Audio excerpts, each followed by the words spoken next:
Hello everyone, welcome back to my channel. Today we're gonna play another Yandere Dane sim called Close to a Session. We played the original demo a little while ago on this channel, and now there's a full release, another release of it version. So let's begin.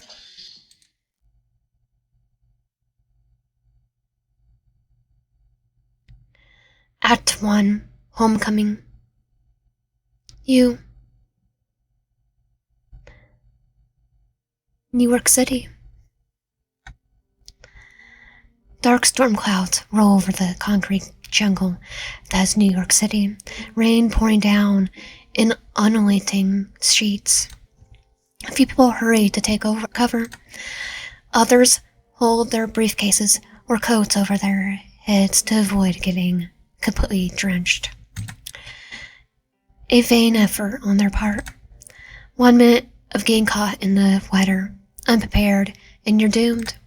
Unlike everyone else, you braced your fate. You're too exhausted to run, and the bare costume you're sporting is boggling you down thanks to all the water it's absorbing. So worry a mascot. Every time you try to lift one of your legs, you feel like you got lead weighing you down. Your insoles. An extra cargo will probably cause you to topple over. And like a turtle that's fallen on its shell, you too will be screwed and unable to get up if that happens. You regret not changing out of your work clothes. But what can you do? This is the result caused by your own lack of forethought. The consequences of my own actions, you murmur to yourself, earning strange looks from the pedestrians. It's like, you've never seen a mascot talk before? Not that you can blame them. You're the crazy person walking around in a bear suit late at night, talking to themselves. Anyone would expect that you're up to something shady. Well, telling them to go to the ballpark is shady. When it's not raining. Not to mention, the costume has deep pockets, perfect for concealing knives, as they are for hoarding goodies. He may have snagged a few things from the snack table while the director was shouting at someone and had his back turned. Oh, movie. Which explain why we had the director thingy. You kind of went overboard, but you don't regret it. You pat your sides, admiring your haul. Another night of instant nulls, and you would have lost what little sanity you had left. At least now you have some equally unhealthy alternatives to choose from, rather than choking down the same noodles again. Not to mention, I can't make rent on time this month. It's a benefit of absorbing the freebie system at your job. Not that you hate it or anything. You're just doing your best to survive while using the few resources you have. Never really expected to leave Maple Weather, the idyllic town with the quaint shops and the tight-knit community. The residents usually crave lives for themselves in fields or by taking over their parents' own shops, raising their own children to keep up the age-old tradition. People who are born in Maple Weather don't usually leave, unless for us. They live and they die there. That's how it is. Anyone looking for more welcomes an outsider. It's why you didn't question the status quo until you returned home from your graduation party and found the entirety of your life stuffed into moving boxes. Did our parents decide to kick us out? They set stacked neatly in the curb, one box on top of another, like tiny skyscrapers. Your parents had also gone through the effort of changing the locks. So you did what anyone would. You panicked, cried, realizing you were crap out of luck, until you really finally hurried to scrap together the meager savings from your bank account and head for New York City. To be fair, I wouldn't be going to New York City if I had meager savings. Maybe where I live would be cheaper. Actually live. A lackluster smile smiles its way to your lips, finds its way to your lips. Oh, if only they could see me now. I hit my peak in life. I'm a bear who wears and adores deodorant for commercials. I'm truly actress of my time. Self-decapittating jokes aside, you've done pretty well for yourself. Sure, you aren't famous, but you were never interested in furthering yourself in the entertainment industry. I'm pursuing acting as a career in the first place. It was the only thing I could think of, though. Being a background character suits you just fine. You're satisfied as long as you got a roof over your head and a full belly. You can't ask for much else. You wouldn't dare to. You look down at your drenched bear suit and wince. Okay, well, maybe I could wish for some dry clothes. Lucky for you, you're almost home. Your apartment is just a straight shot past a large intersection ahead. A small crowd of people wait at the light. I like the perspective. Sleek cars and taxicabs slip by, pumping out exhaust in their wake, only for the smoke to dissipate thanks to the rain. You shuffle your way towards the front of the crowd, careful not to step on anyone's toes. The last thing you need is someone screaming at you for scruffing up their Armian shoes and demanding you pay the damages. It's in the rain. I think it's already damaged. You glance up once you step out. You glanced up once you stop just shy of the curb. Much better. Now you try at least to see the light for yourself. As soon as the light turns green, you book it to your apartment and tearing off your bear suit. A nice, well-deserved nap will do you some good. You worry about dry cleaning your work uniform after. Maybe when the rain lets up. If the neighbors aren't locked in their screaming match, you consider today an all-around good day, a good one. Someone's following us. You shift from foot to foot with growing impatience when a tall man wearing a hoodie steals your attention from across the way. Is he staring at me? Is he a stalker? Is he a Yandere? You glance around before returning your attention to him again. Yep, definitely staring. What's his deal? Is Max? Because I know the last one, the Yandere's name was Max. Upon closer inspection, he doesn't appear hostile, but however oddly sincere. Looks like the man, oddly serene, like he's a man at peace with himself. You squint, noticing his mouthing words that you can't quite make out. What's he trying to say? Does he want to talk? Do you know him from somewhere? An amused smile tugs at his lips as he shakes his head. You're so confused by the interaction that you're not paying attention to the way he steps off the curb and punches himself right into oncoming traffic. Okay, it's definitely not Yandere.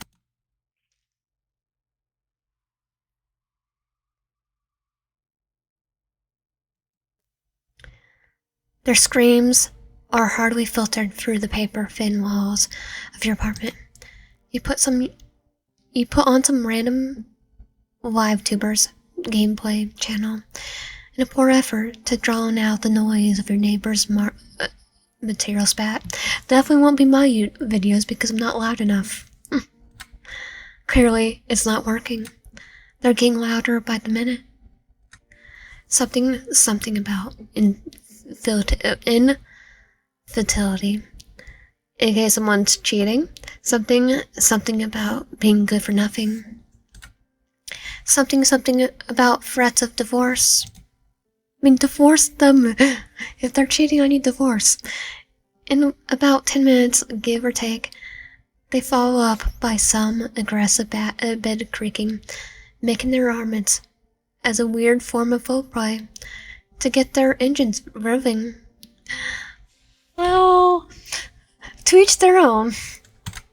Whatever it takes to keep the magic alive, I guess. But marriage canceling also does wonders. Probably does more wonders. You head into the kitchen and fill up the glass of water from the tap. You sigh as you hear the slam of the cupboard. It's not like you haven't brought up your concerns to the proper channels. The landlord brushes you off the first time you broached the subject, informing you that they've been at this for years before sending you a link for noise-canceling headphones. Okay, that landlord, yeah, find a different place.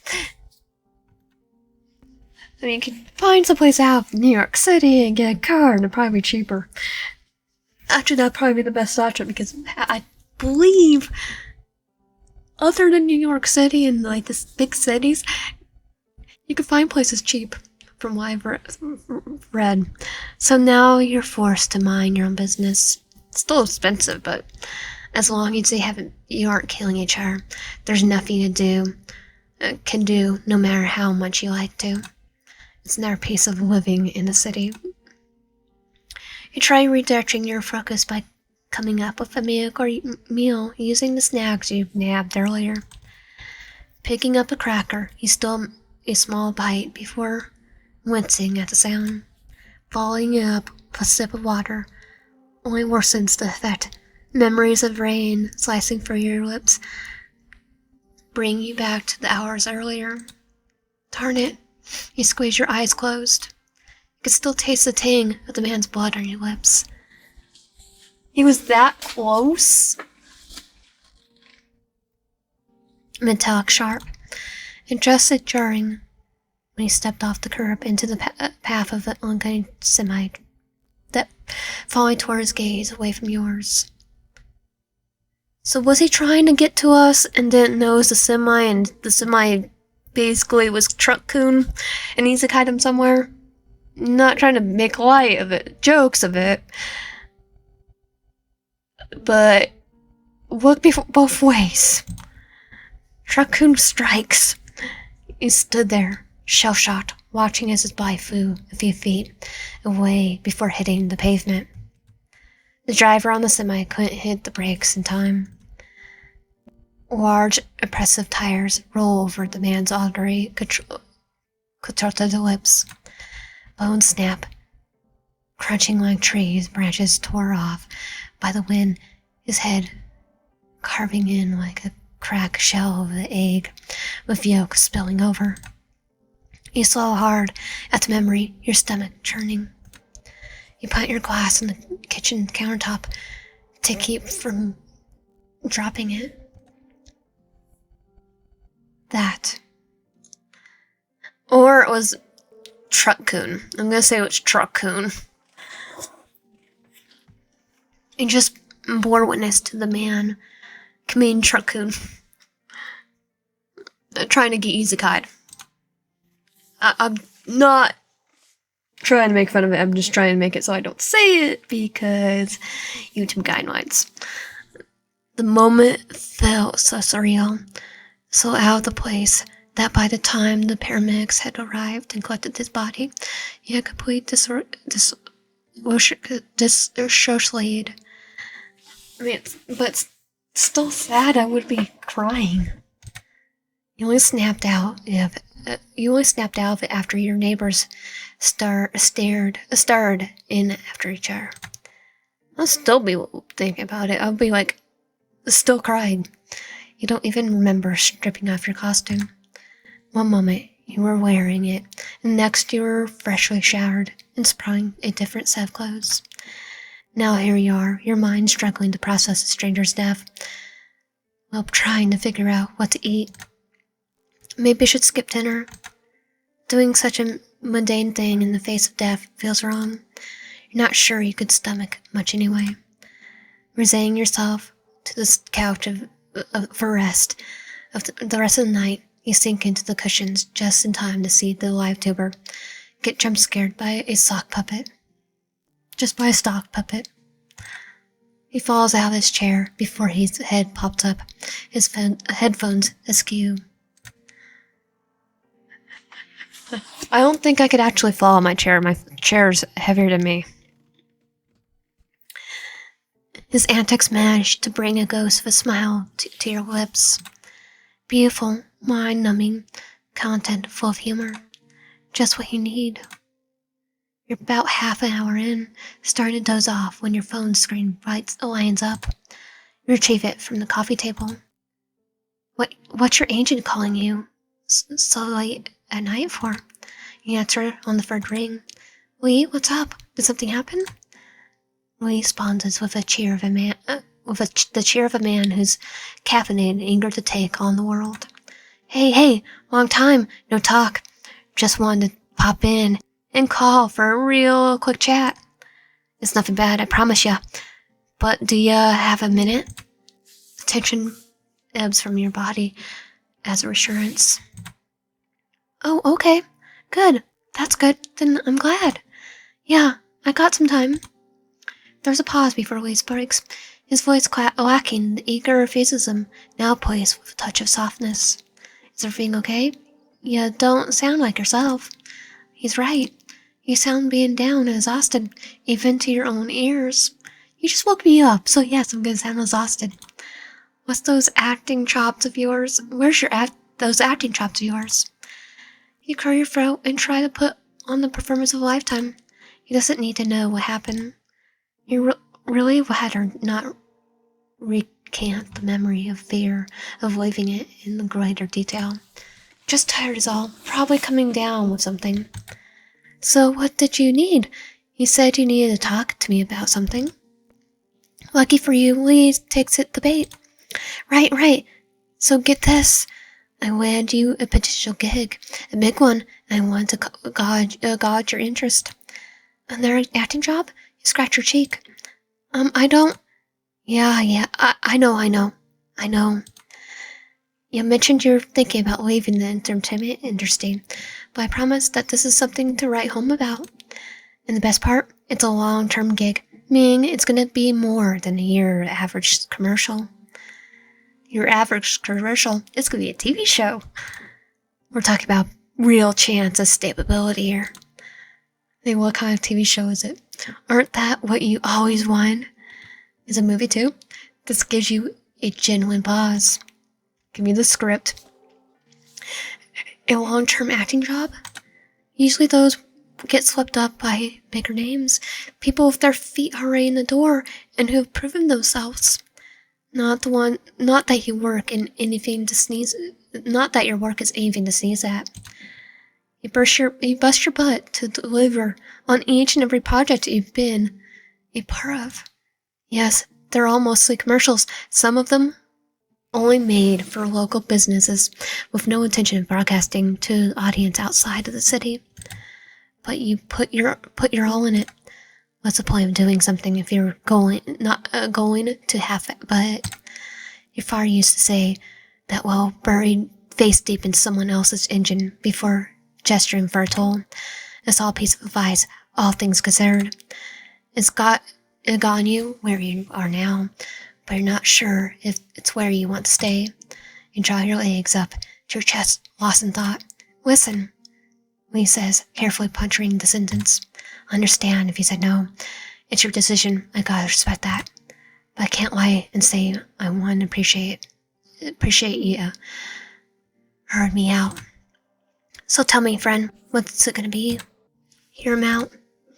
The choice isn't immediately obvious. You still take a few minutes to mull over the implications on what taking on such a large role could do to you. And you realize, well, there's a few cons there don't outweigh any of the pros. For one thing, there's an opportunity for a steady income. If this job is as stable as Lee says it is, then you could treat yourself to an actual meal for once. Since you moved out, it's been Sodium City. You won't need to smuggle food offset. You can pay your bills on time, and you might even earn just enough cash to put the extra in savings. And for the second reason, tell me something. Are they shooting within the city limits or alternate destination? Oh, I can't remember the name of it. I'll have to look at my email again, but the location set is in a rural area. That cements the idea in your head. You could use a break from the city after the events of today. It's always easy living here, and you sometimes miss your small town life when things felt simpler. I mean, it's funny because our parents didn't do for the tradition. Just get us out. A change of scenery could be good for you. I take a guess it's gonna be the same town we're from. Alright, Lee, I'll bite. Tell me the full scope. He responds in an instant. You can practically feel him beaming as he pipes up. I just knew you would hear me out. You were always a good go-getter. So get this. He tips his voice into a whisper. You can't help but smile over the fact that he's treating this news like a juicy piece of gossip. Your agent is never boring. He's just one of the girls. And one of the main reasons you enjoy his company. Apparently there's some big wigs who've got a series of novels to TV adaptation in the works. I'm talking bestsellers, top of the charts for months, with each additional release kind of novels. They got a good amount of source material too. Do you know the genre? Probably romance. Not that it matters, but your interest is piqued. You may have to take a sip of water without wincing for the first time tonight. It doesn't remind you of blood and rain. A mystery filler with a supernatural element, and a touch of romance later on.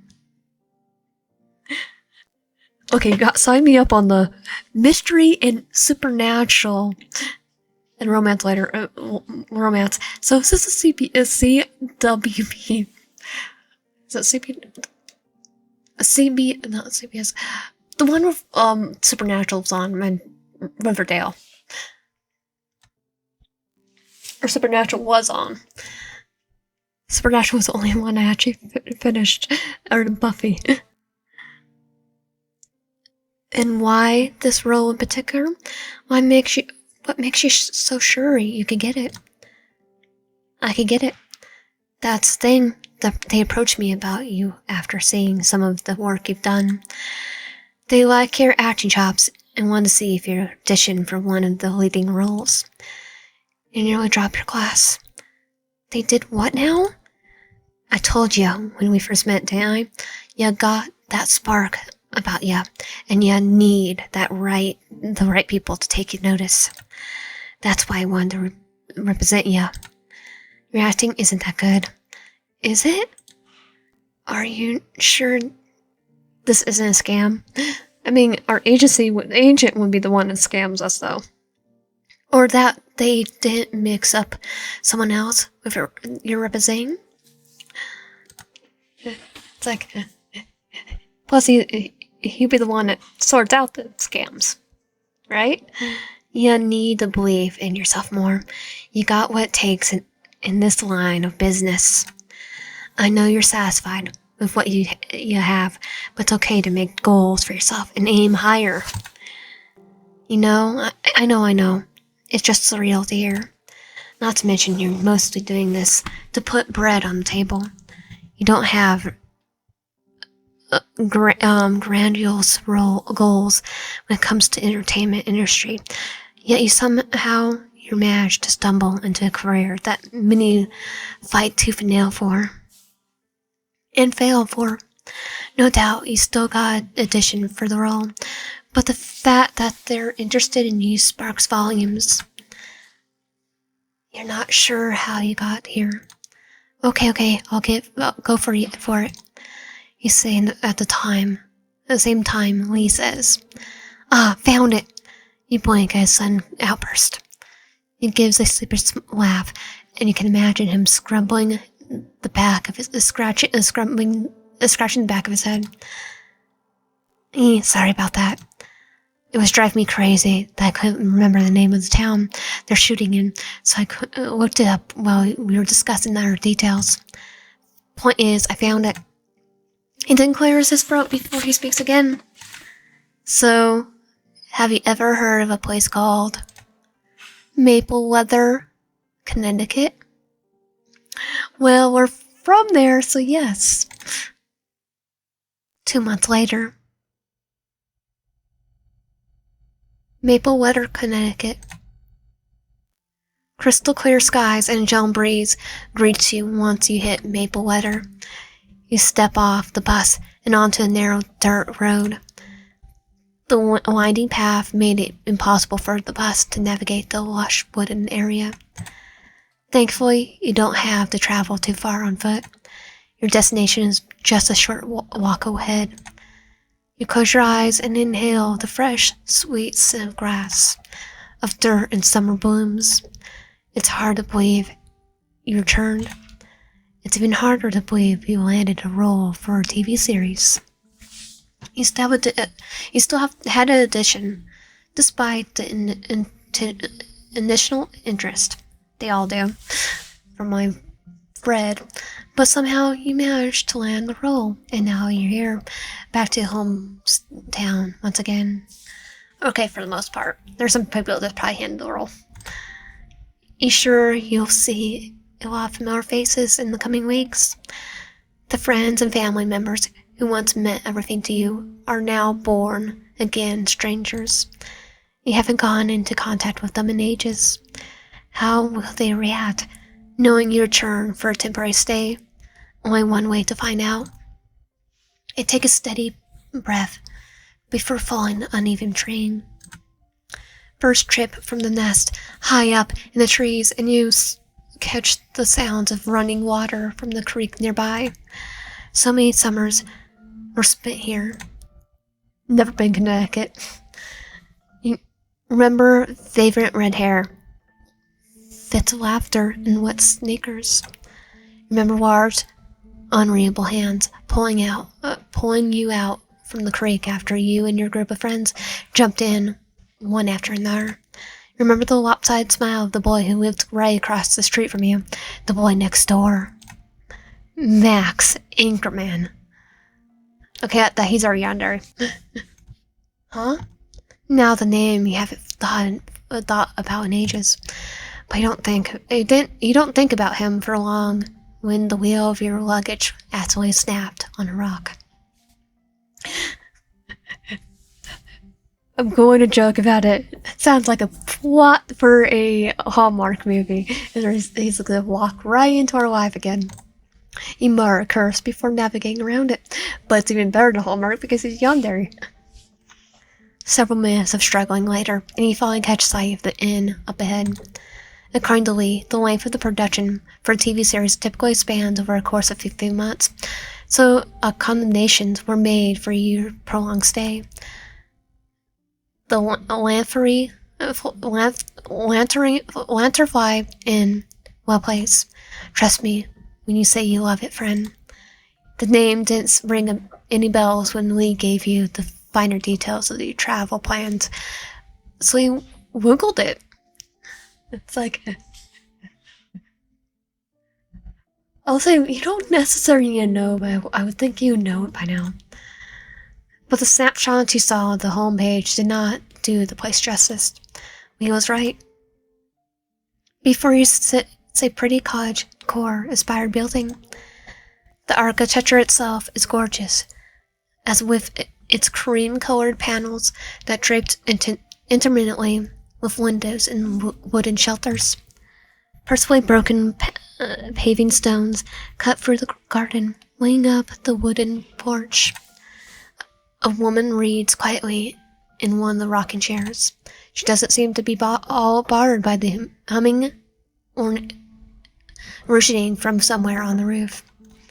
You try to spot the individual, but you don't see them.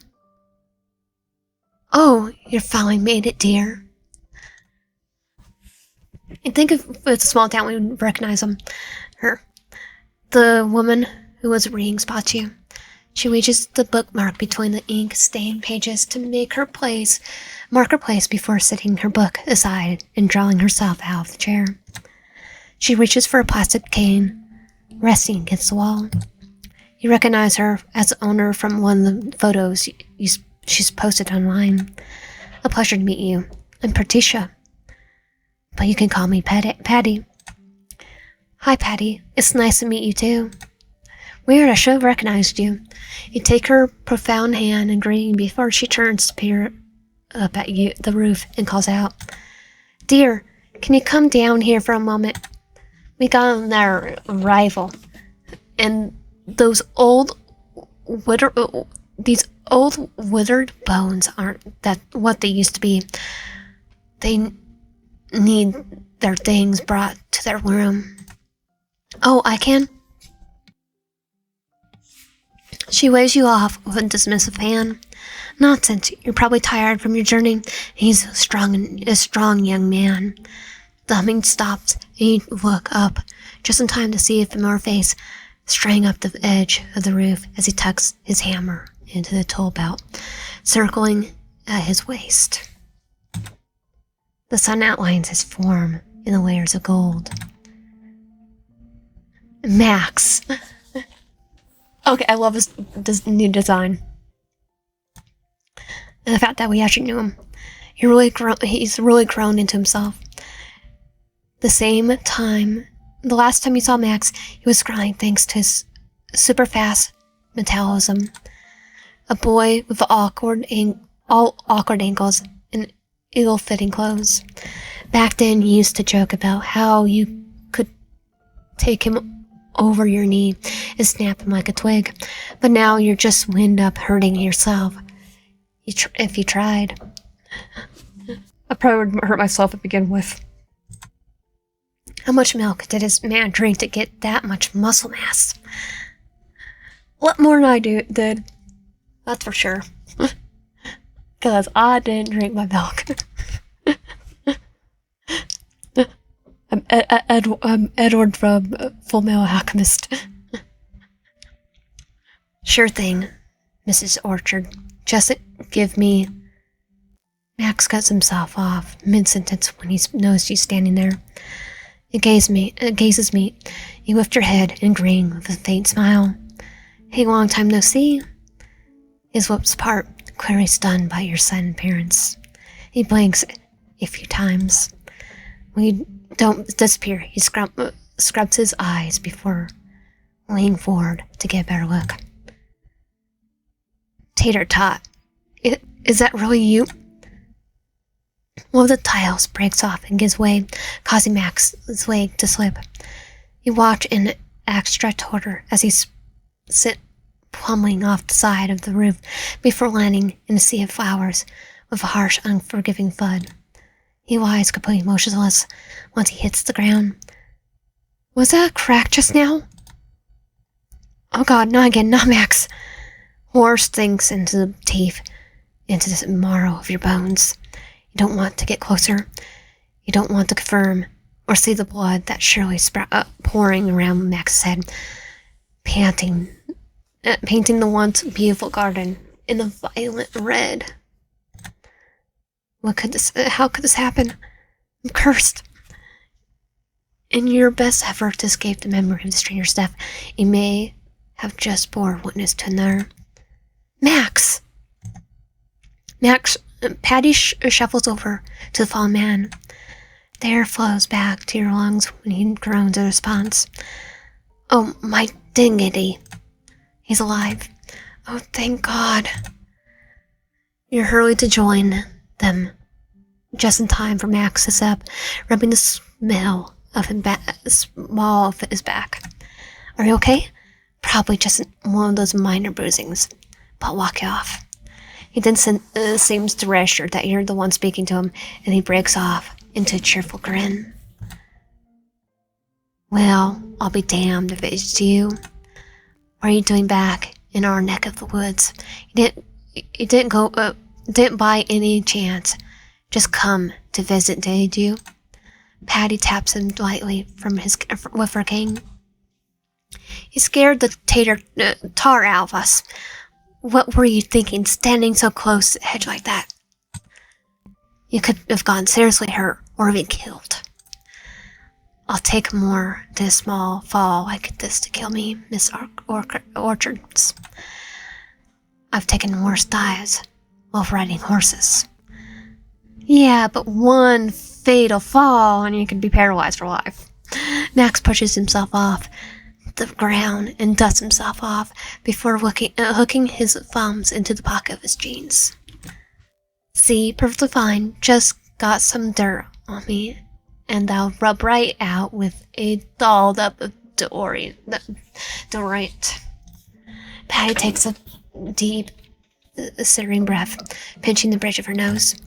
Stubborn, just like your father. Whatever we do with the two of you.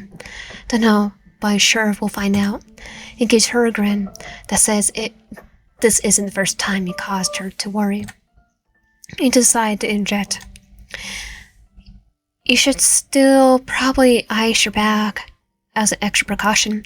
That fall was nasty. Patty, you wouldn't happen to have packages of frozen peas lying around, would you? Oh yes, there's some in the freezer out back. Max brushes. Really, Tater Tot, there's no need. Lets out yelp as soon as you quickly circle him and press the tip of your pointer finger into his back. Max winks suspiciously as he peers over his shoulder at you. You rise an eyebrow in return, holding up said finger. Yeah, I'm not believing that for a minute. Now, get moving, big guy. Max scrubs an arm across his forehead after hauling your luggage up to your room. I've done it myself. He hurt himself. He smiles vibrant as he turns to face you. So what do you think? Nice, right? You glance around. The inside of these four walls, square walls, is where you'll be staying for the next few months. Tucked into the corner of the room is a large king-size mattress with thick cream-colored fur and puffy pillows made for maximum comfort. Artificial plants are sprinkled throughout the room. A large dresser rests beneath the aged window and can see the garden from here. Well, beautiful. You feel nothing but agitation. What's with that look, Tater Tot? You damn well knows. Well, you had your back turned in search of a cold compass. You managed to swipe your blinds before you could stop him. You took 2 steps at a time while leaping up the stairs. By the time you turned around, he was already on the 2nd floor. The sneaky little crap, always worrying about the well-being of theirs, while completely foregoing his own. Just like him. You don't even bother explaining, simply choosing to point at the bed instead. Lay down and lift your shirt up. That's a bit forward, don't you think? Want me to poke you again? Either sit, Willany, or I'll wiggle you faster than Shirley did with that 600-pounder pig in this country fair. Max holds up his hand to surrender. He lowers his large body up onto the bed, eating up the good portion of the space before obeying. Perch yourself along the edge of the mattress and take in the sight of his exposed skin. You deserve more critical than anything.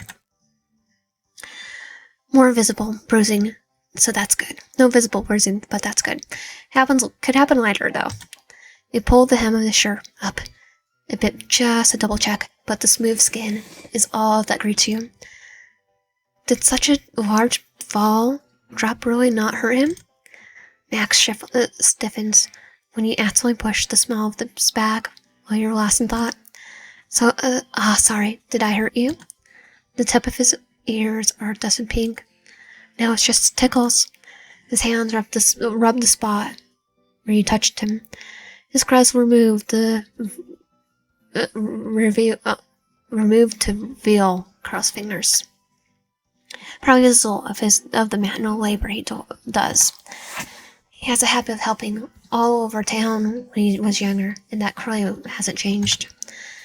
Well, some part of you is glad that kind, giving part of him still exists. No one worries follow suit. Old worries follow suit. Max never knew how to say no to someone in need.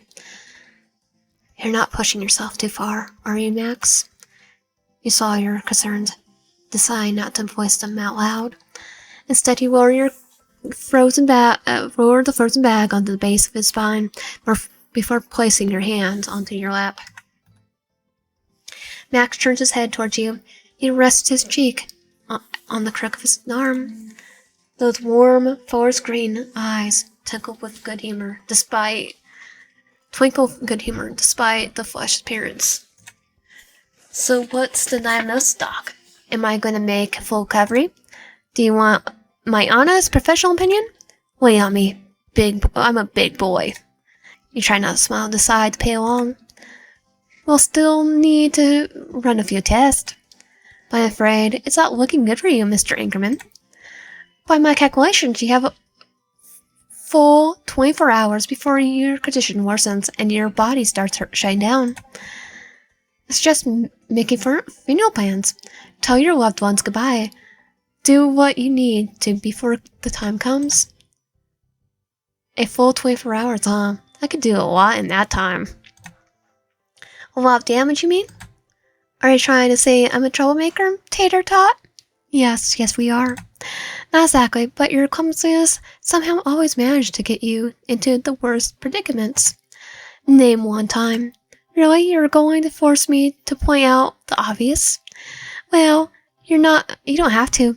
I think using such a recent event is cheating, don't you? You're the one who asked me to give an example. You didn't state the specifics. Give me a pen and paper, and I'll outline them for you. Go and get them yourself, if you're that determined. You weren't. But weren't you the one who said I needed to lie down and ice my back? Wouldn't doing that be going against the doctor's orders? Kind of. Paraphrase to shade. I'll recite my mistake by asking the initial prescription and suggest the old age method of going outside and rubbing some dirt on it. Maybe Shuri will let you roll around in it, and one for pigpens, free of charge. Is this your subtle way of telling me to eat dirt? That's not very nice. What happened to our sweet old Tater Tot, who would never think of applying such a thing? Acting. New York City did something.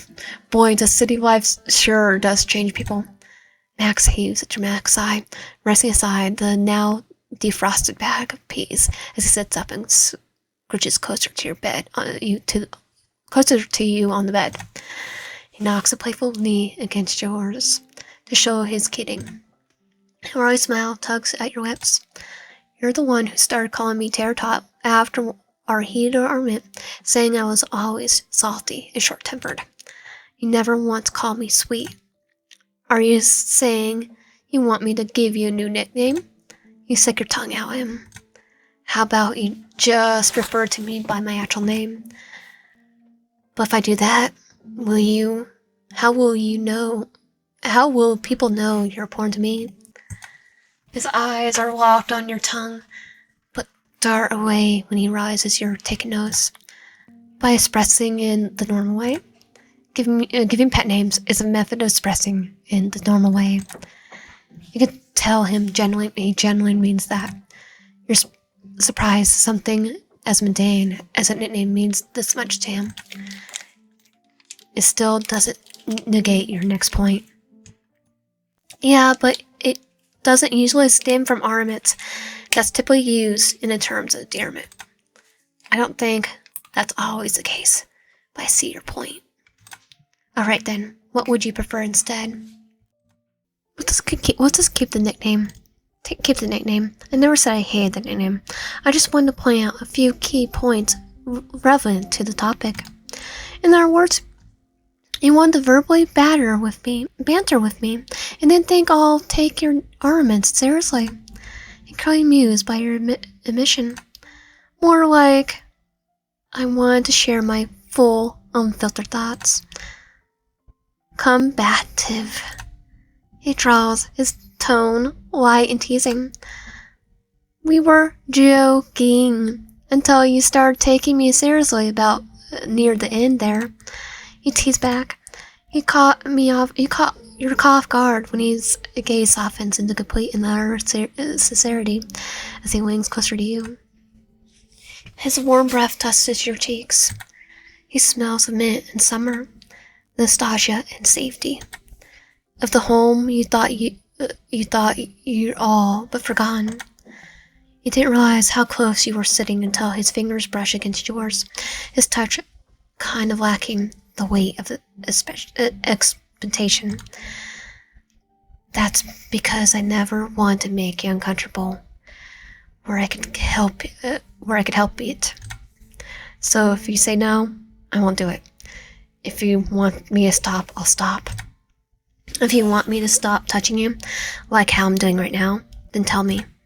A knock sounds at the door, interrupting the moment. Max swiftly gets up to answer it, beating you to the punch. He swings the door wide open, but you can't see your visitor, since he's blocking the way with his towering frame. You crane your neck, trying to get a glimpse. The floral print dress gives her identity away before Max does. Fancy seeing you here, Mrs. Orchards. Do you need something? Yes, dear. Now please move so I can speak with my guest. All right, please. Sorry about that.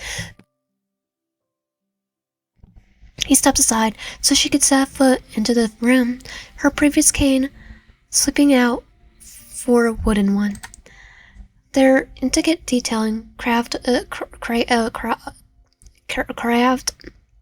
around the shaft, showing the life of circle of the lateral fly, from where their eggs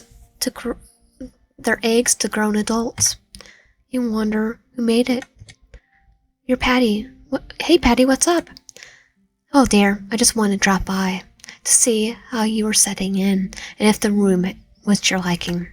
The room's perfect. Thanks again for letting me stay here. Patty waves you off. Oh, nonsense. The production company foots the bill. There's nothing to thank me for. I'm just providing my property and getting paid as a result. Production company? Right. You never got around to telling him why you're here. I'm staying in town for a couple months. I got hired on for a part in a TV series, and they're shooting the first season in Maple Weather. Hopefully it doesn't get cancelled. Like Yandere is going stabby on people. So you didn't... He trails off before scrumbling the back of his neck, glancing away. Oh. You catch a flicker of sadness.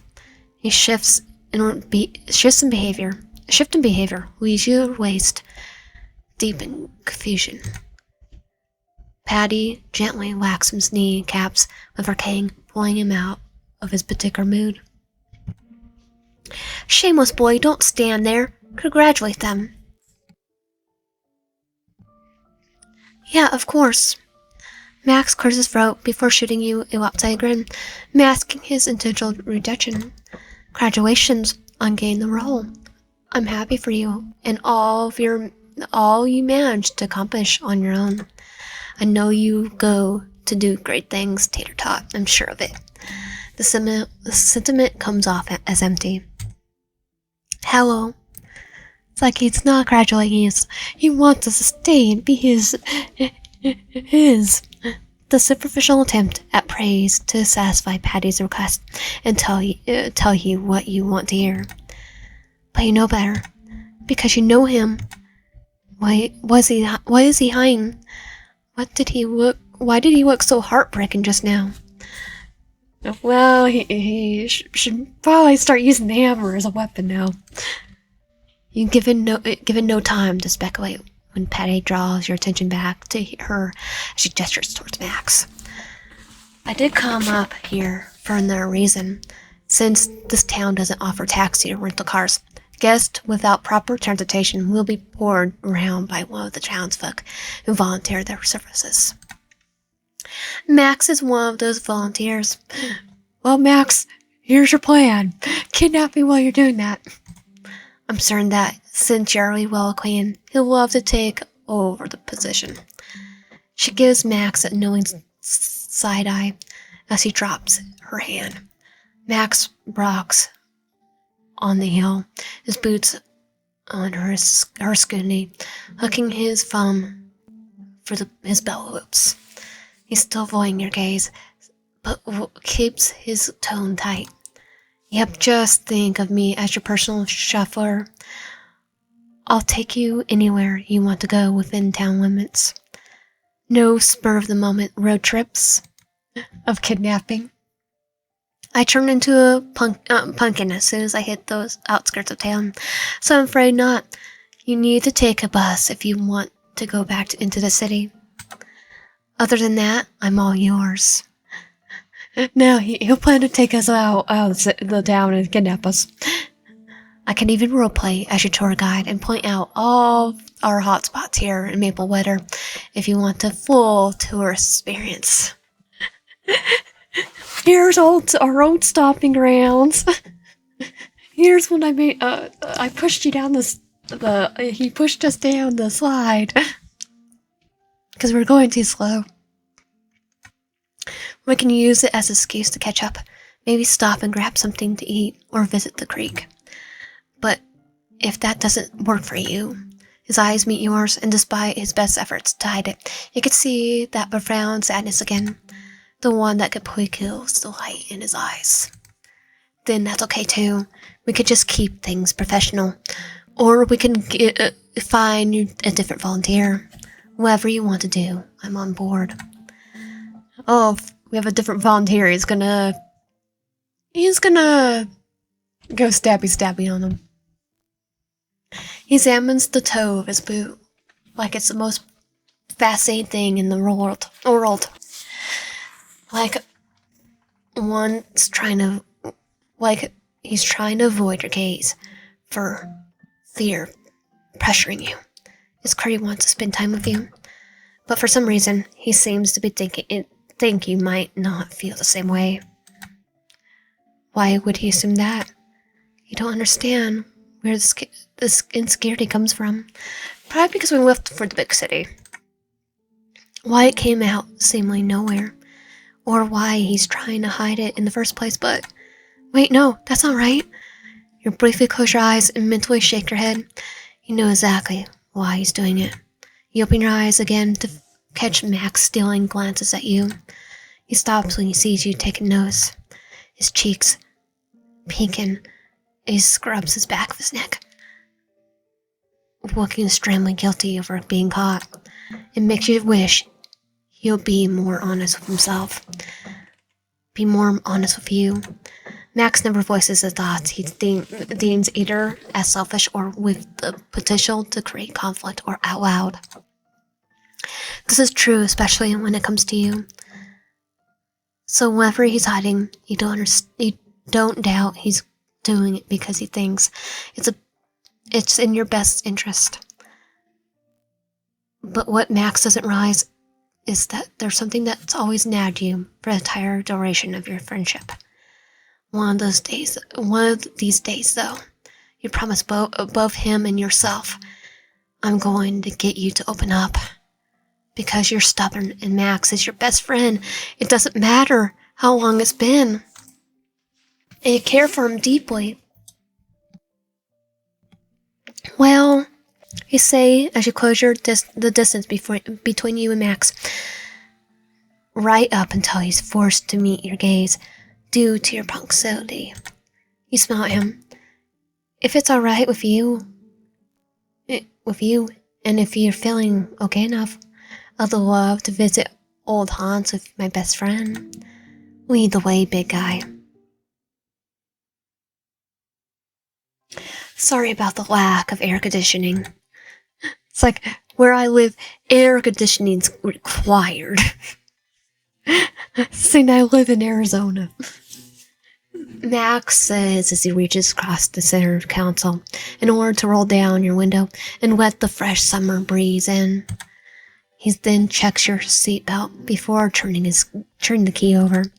The engine wakes up with a cold cough before smoothing out into a less anxious, anxiety-inducing purr. Max places his hand on the gear shift as he backs out. Alex has a gear shift. So my question is it manual or a Toyota Tacoma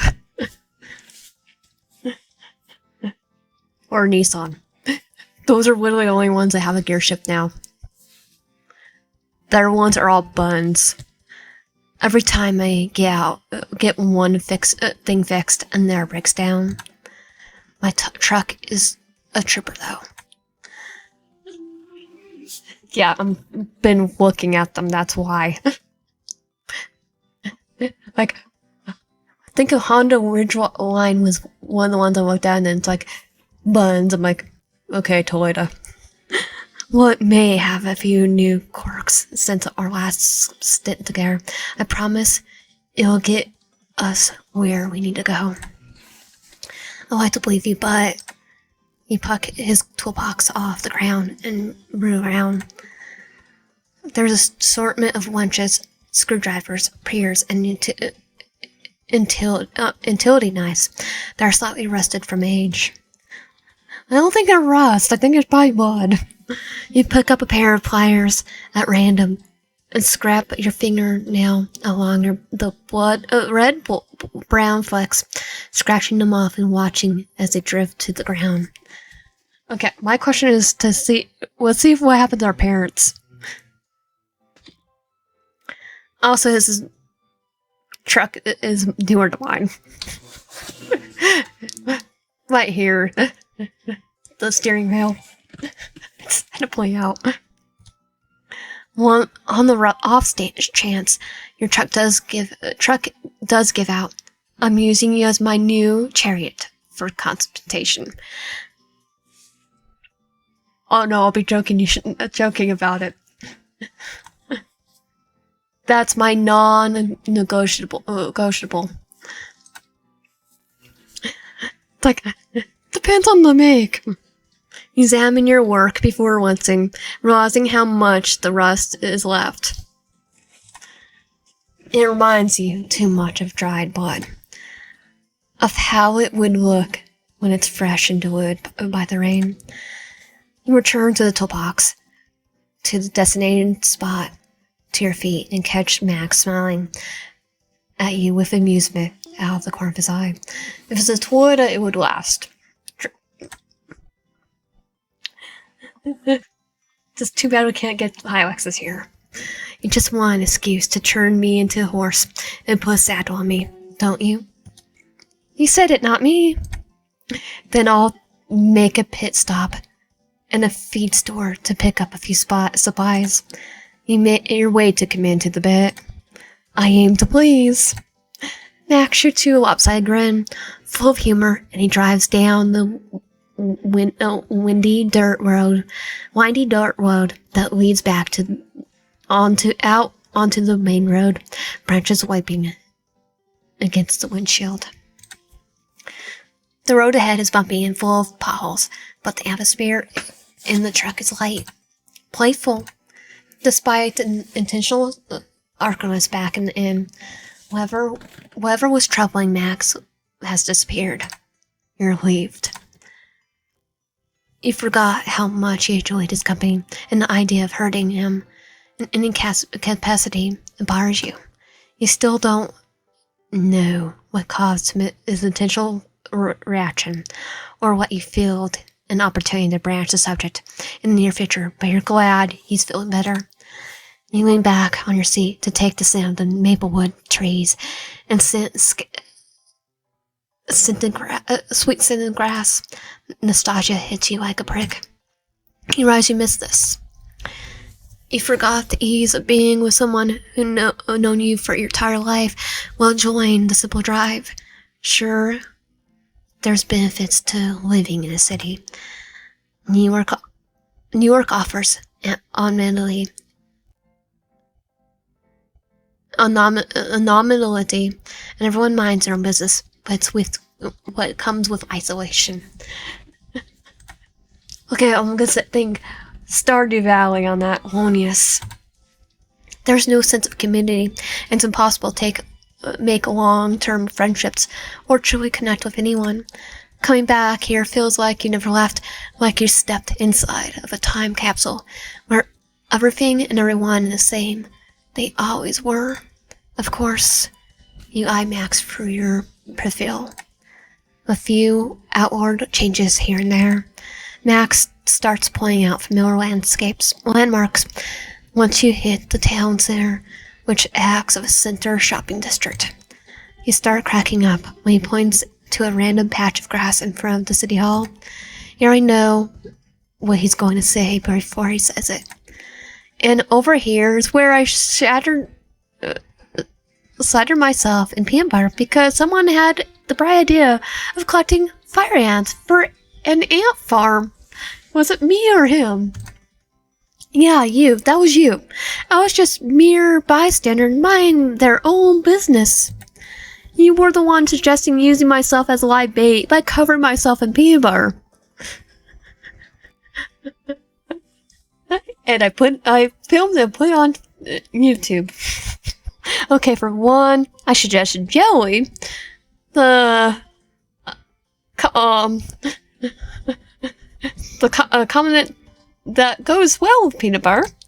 And two, that was Ivory Barnes suggested you slather all over yourself like a suntan lotion, not me. So I may have misremembered, but that was probably due to the trauma of being abandoned by my best friend in my time of need. Because I was filming it. It gives you a point of look. You throw your hands and mock expiration. You were crying, and I was trying to get bug bite mess, and excuse me for trying to run and get help.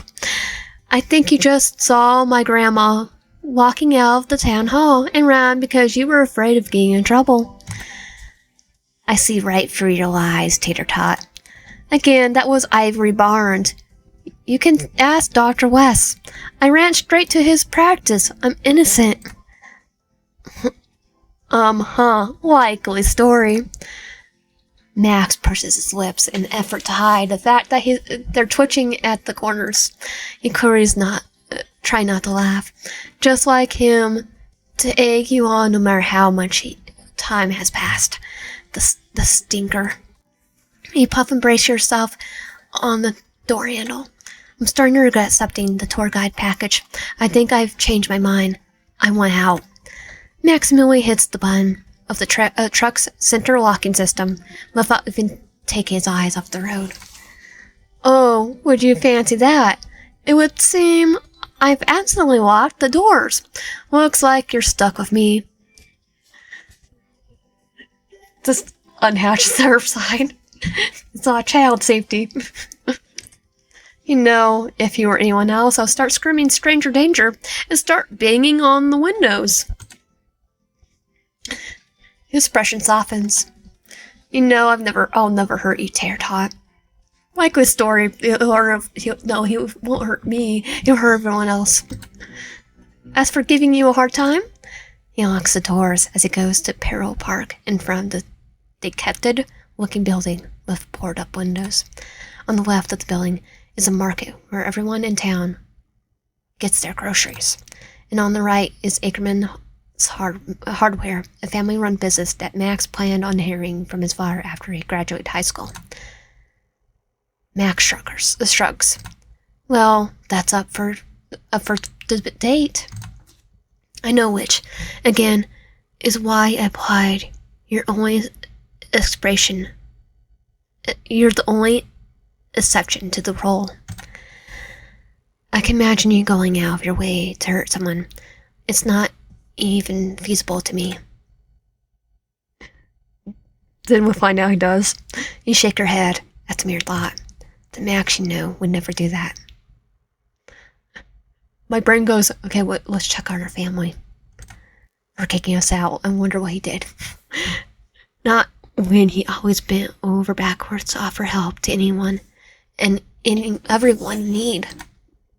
Even his own determined. I don't know about that. Anyone's capable of becoming the worst version of themselves under the right circumstances. Okay, I'm quoting a Joker. It only takes one bad day. One bad day. Max trips the edge of his steering wheel. His gaze distant. Okay, so I will say it's not that new. Probably because it doesn't have the GPS.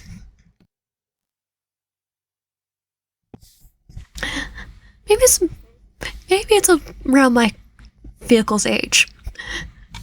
Mine's just a base model, though. Even me.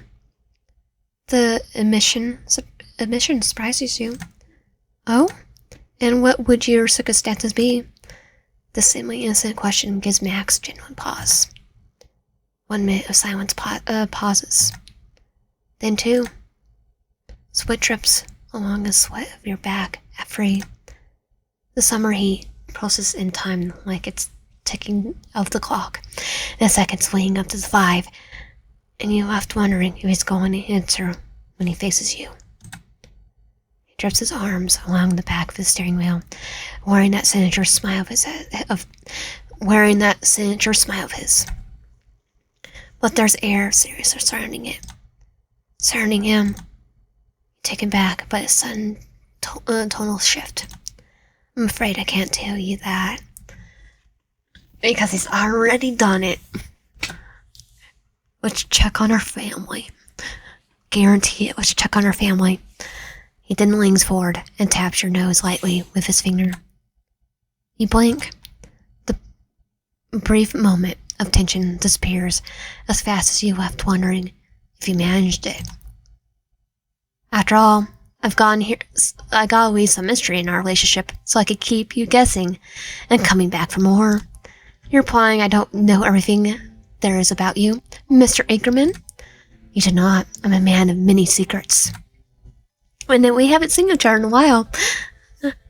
I'm sure he probably has some skeletons in the closet already because he is in Yandere after all. I'm sure I'll leave. I'll learn about them later. I get a hold of the diary you hide in your nightstand. Just sneak in. I'll have you know, I found a better hiding spot. You never discover where. You put it between your box spring and mattress, didn't you? He looks at you with afraid expression. Can man just leave a safe spot where he can sport his many feelings in private? In a small but tone like maple weather, we establish it's already so hard to come by and run of a meal gossip, and is treated as a daily newsletter. Boy, do I have some bad news for you. Don't tell me I will not hear it. You're only hurting yourself by avoiding the cold, hard truth. I like being in denial. It's a preferred state of living for me. Helps me keep the optimism alive. Gee, can't tell. Max lets out a bark of laughter before sinking his head and shooting you another smile as he kills the engine. Just sit tight and I'll grab the door for you. He then slips out of the truck and rounds the hood before opening the door and offering his hand to help you down. You don't even think about it. You take his hand as your own slides over his slightly rougher palm. His fingers curl over yours in reflex. He's holding holds his considerate and thoughtful as the rest of him. He's careful not to grip you too tight. Easy does it. We don't want you falling, but I've got you if you do. His free hand goes to touch the center of your back to keep you stable, bracing there to bring you into protective encirclement of his arms, and as you stumble, you slide out of the car with relative ease, your shoes hitting the asphalt with a resounding click. You smile at Max. Here, ever the gentleman. Thank you for your services, good sir. You're very welcome. He's still clapping your hand. Max, are you going to let me go or... Alright, my bad. No, he's going to keep your hands. He's quick to release you, the tomato red of his cheeks practically blending his face into the scarlet red of his hair. He coughs into his embarrassed fist before clearing his throat as he turns towards the direction of his hardware store. His voice like loose gravel. I want to make a pit stop by my loft before we head for the market, if it's okay with you. Your loft? We had a hardware store attic converted into one a while ago. Figured I could use the space and independence where they live with my pa for the rest of my life if I wanted to bring guests over. You can come with me or wait in the market where the air conditioning is if you prefer. I doubt Mr. Opportunity would mind, whichever is more comfortable to you. Follow him up to his loft. Let me go up with you. I want to check out this new humble abode of yours. You follow close behind Max as Max goes to unlock the store, using one of the keys in his key ring. He collected a bunch over the years. You don't doubt some of them belong to our shops around the town. Everyone here trusts the local handyman. Max has never given anyone a reason to feel otherwise. I'll warn you ahead of time that I haven't gotten the chance to tie you up after work.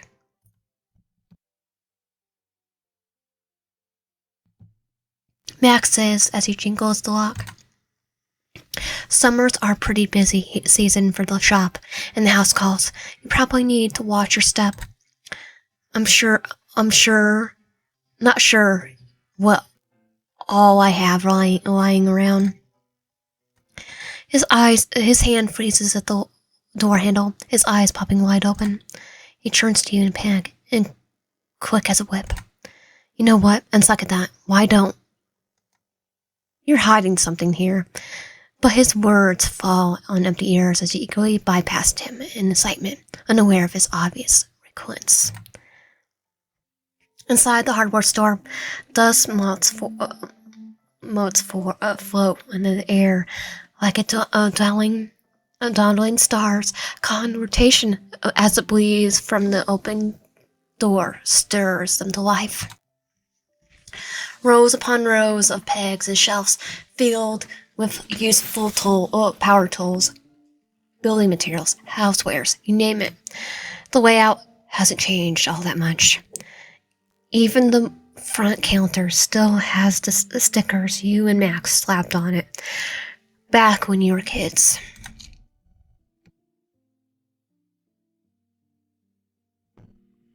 A splash of color. Oh, he's so adorable as a kid. Max had said back when he was still wanted to become a famous artist. At this point in time, summer was nearing its end, with the beginning of school year looming on the horizon. A hand-me-down knapsack was already freshly packed and ready to go. We had more than one in our family then. You come to terms with the loss of your freedom.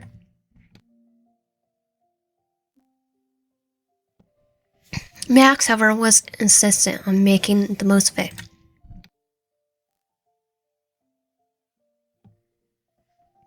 kind of sounds like Phineas and Ferb right here. He watches Max smacked on another sticker, this one overlapping his previous edition, mostly because there's nothing left to cover. Do you really think this is a good idea? Your dad's gonna yell at you, you know? Back then, you were used to Max getting into all kinds of trouble and dragging you along for the ride. Despite this, he still tried to act as a voice of reason. Emphasis on tried. Max smiled at you from where he was kneeling, bright and joyful as the rising sun, his hair a mess of tangles.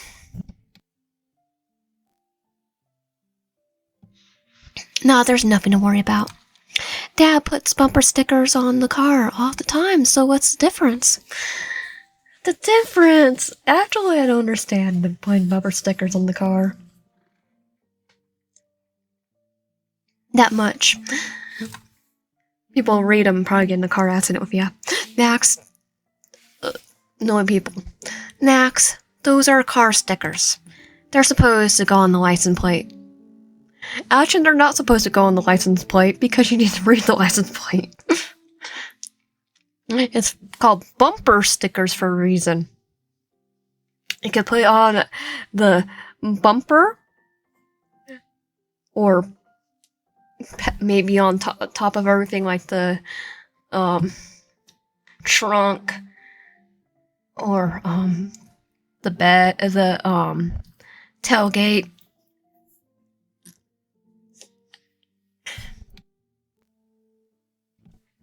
Sorry. And these aren't?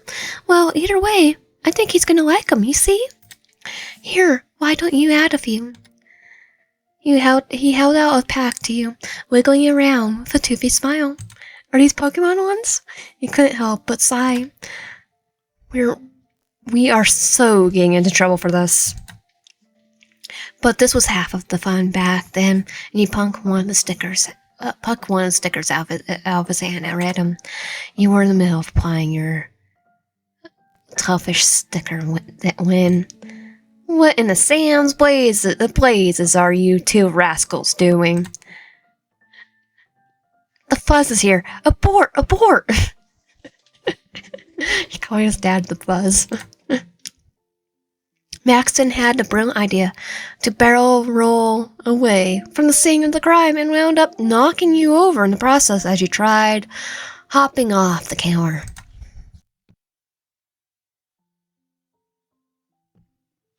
They both wound up tangled in heaps of limbs. The jig was up, and the ensuring the punishment Max's father dealt with was swift. Looking back now, though, you can't say you regret it. Those stickers are a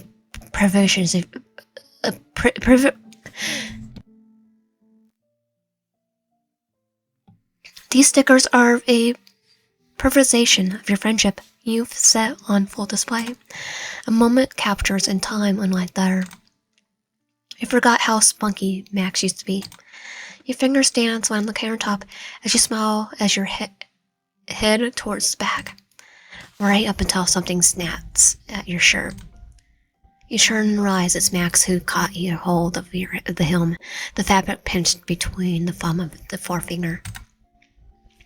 He's covering his flushed face with a gloved hand.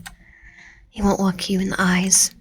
Can't you just give me a minute before you come upstairs? There's something I need to take care of. Something I need to hide. That's what he means. What's that? You got more secrets lying around? No, yeah, I'm pretty sure. You tease him, but he doesn't rise to the bait like usual. He gets quiet, his grip on your shirt tightens. You soften at the sight. You're worried about it.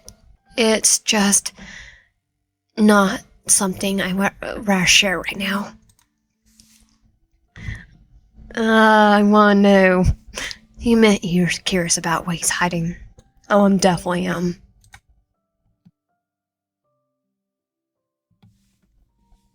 I mean, we know he's a yandere, but how much of a yandere? But you'll be amiss. I guess has he already gone to the deep end? But you'll be amiss if you go around respecting his boundaries like that. He passed shoulder in reassurance. Okay, but just know you're only getting 5 minutes. Use them wisely. He stiffly waxes, shaking his head with a smile. So charitable. 4 minutes, 45 seconds, and counting. Max bolts into the back rooms before he can finish, and you hear the distant thump of boots that no doubt will lead to his loft. The floor creaks overhead as he shuffles around.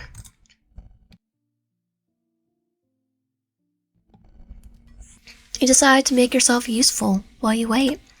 There's a box full of misplaced items needing to be restocked sitting on the stool beside the cash register. You grab it and begin to process putting everything back in its proper place. Glad you found something to occupy yourself with. Nails, spray paint, wire cutters are the first to find their homes. Then the welding helmet, screws, and nuts and bolts. He has everything in his little small hand, hardware store. Then the welding helmet, screws, and nuts and bolts. You're in the process of placing the last item, a quart of oil, on the shelf when you spot a movement in one of the rear view mirrors hanging from the peg of the same section. The mirror faces the storefront window. An angle you catch a glimpse of something walking past. Do we have a slasher walking around too? Although skipping is more accurate descriptor. Do we have a slasher in town? I think we have a slasher. They swing their arms in wide arcs as far as they can go without dislocating their shoulders. Their movement is far from fluid. You find it rather clumsy and all too quick in comparison to stiffness in their legs as they bring their knees to the same level as their chest with each hop. Is it him? Is Max hiding as a teddy bear? Or is there some actual paranormal stuff happening in town? Mapleweather. Although they're not sure how to operate their limbs. You sure it's a kid messing around? It's not uncommon for busy parents to let their restless children run around the shopping center. But you realize your mistake as they pass by the door. They're tall. Far too tall to belong to the height of a child. You never know. There's a story. In first grade, there was a girl that was already tall enough to be, I think, already 5 foot. So, at first grade, we had a sub that day. The sub walked in, walked out, thought the teacher was already there because she was already that tall. You also notice that they're wearing a bear mask that harbors an uncanny resemblance to the one you wore for commercial shoots. Also, and it wasn't me because I literally was, I think, the shortest girl in school. Only. This one looks older, as if worn from time. Instead of a soft light brown in fur, this one is tinted the color of middew. There's a tear in one of the ears, probably from the length of your thumb. There's more than one tear, though, around. In fact, it kind of looks like it's, rapid. But worst of all are the eyes. Human, glossy, and bloodshot. It takes you a moment to realize they're humming. The sound is low and muffled, but you can still make out the lyrics of the improv melody. Oh, teddy bear, you lost your way. Now your fur, it's almost rotting away. The stuffing, you're dragging along. Oh, teddy bear, which way have you gone? Now your fur, it's all so wrong. The stuffing, you have none left before dawn. Oh, teddy bear, oh, sweet, silly teddy bear. Is this where you have to say so long? Is this where we have to say so long? You recognize the tune. It's the same one you used to skip around while wearing the same exact bear mask on set. They turned it into a nursery rhyme instead of a jingle. Your hands begin to tremble. Fear friends to consume you. Your breathing becomes labored and unnatural. No. You swallow hard and tighten your grip onto the box, seeing it as an anchor to quell the tremors. Perhaps there's an event going on that I didn't know about. It's almost feasible, but they don't hold any cons at in this area. Yeah, I'm just trying to look at the brighter side. Definitely don't think I'm another stalker. And that there's gonna be a stalker off. And no travel buses would bring them here at pit stop. It wouldn't make sense. Are they one of the locals? No one's capable of pulling such a weird or creepy stunt comes to mind. They'll sooner be abolished by the townsfolk. Maybe they're a potential fan who knows I'm in the area. But the idea seems both like a stretch and the worst of the three. What kind of fan would do something like this? A stalker. The one kind you think are the ones you hear about on True Crime podcast. Yeah, stalkers. Yanderes. Each time you debunk a possible scenario for their odd behavior, the more your inner dread builds. It's fine.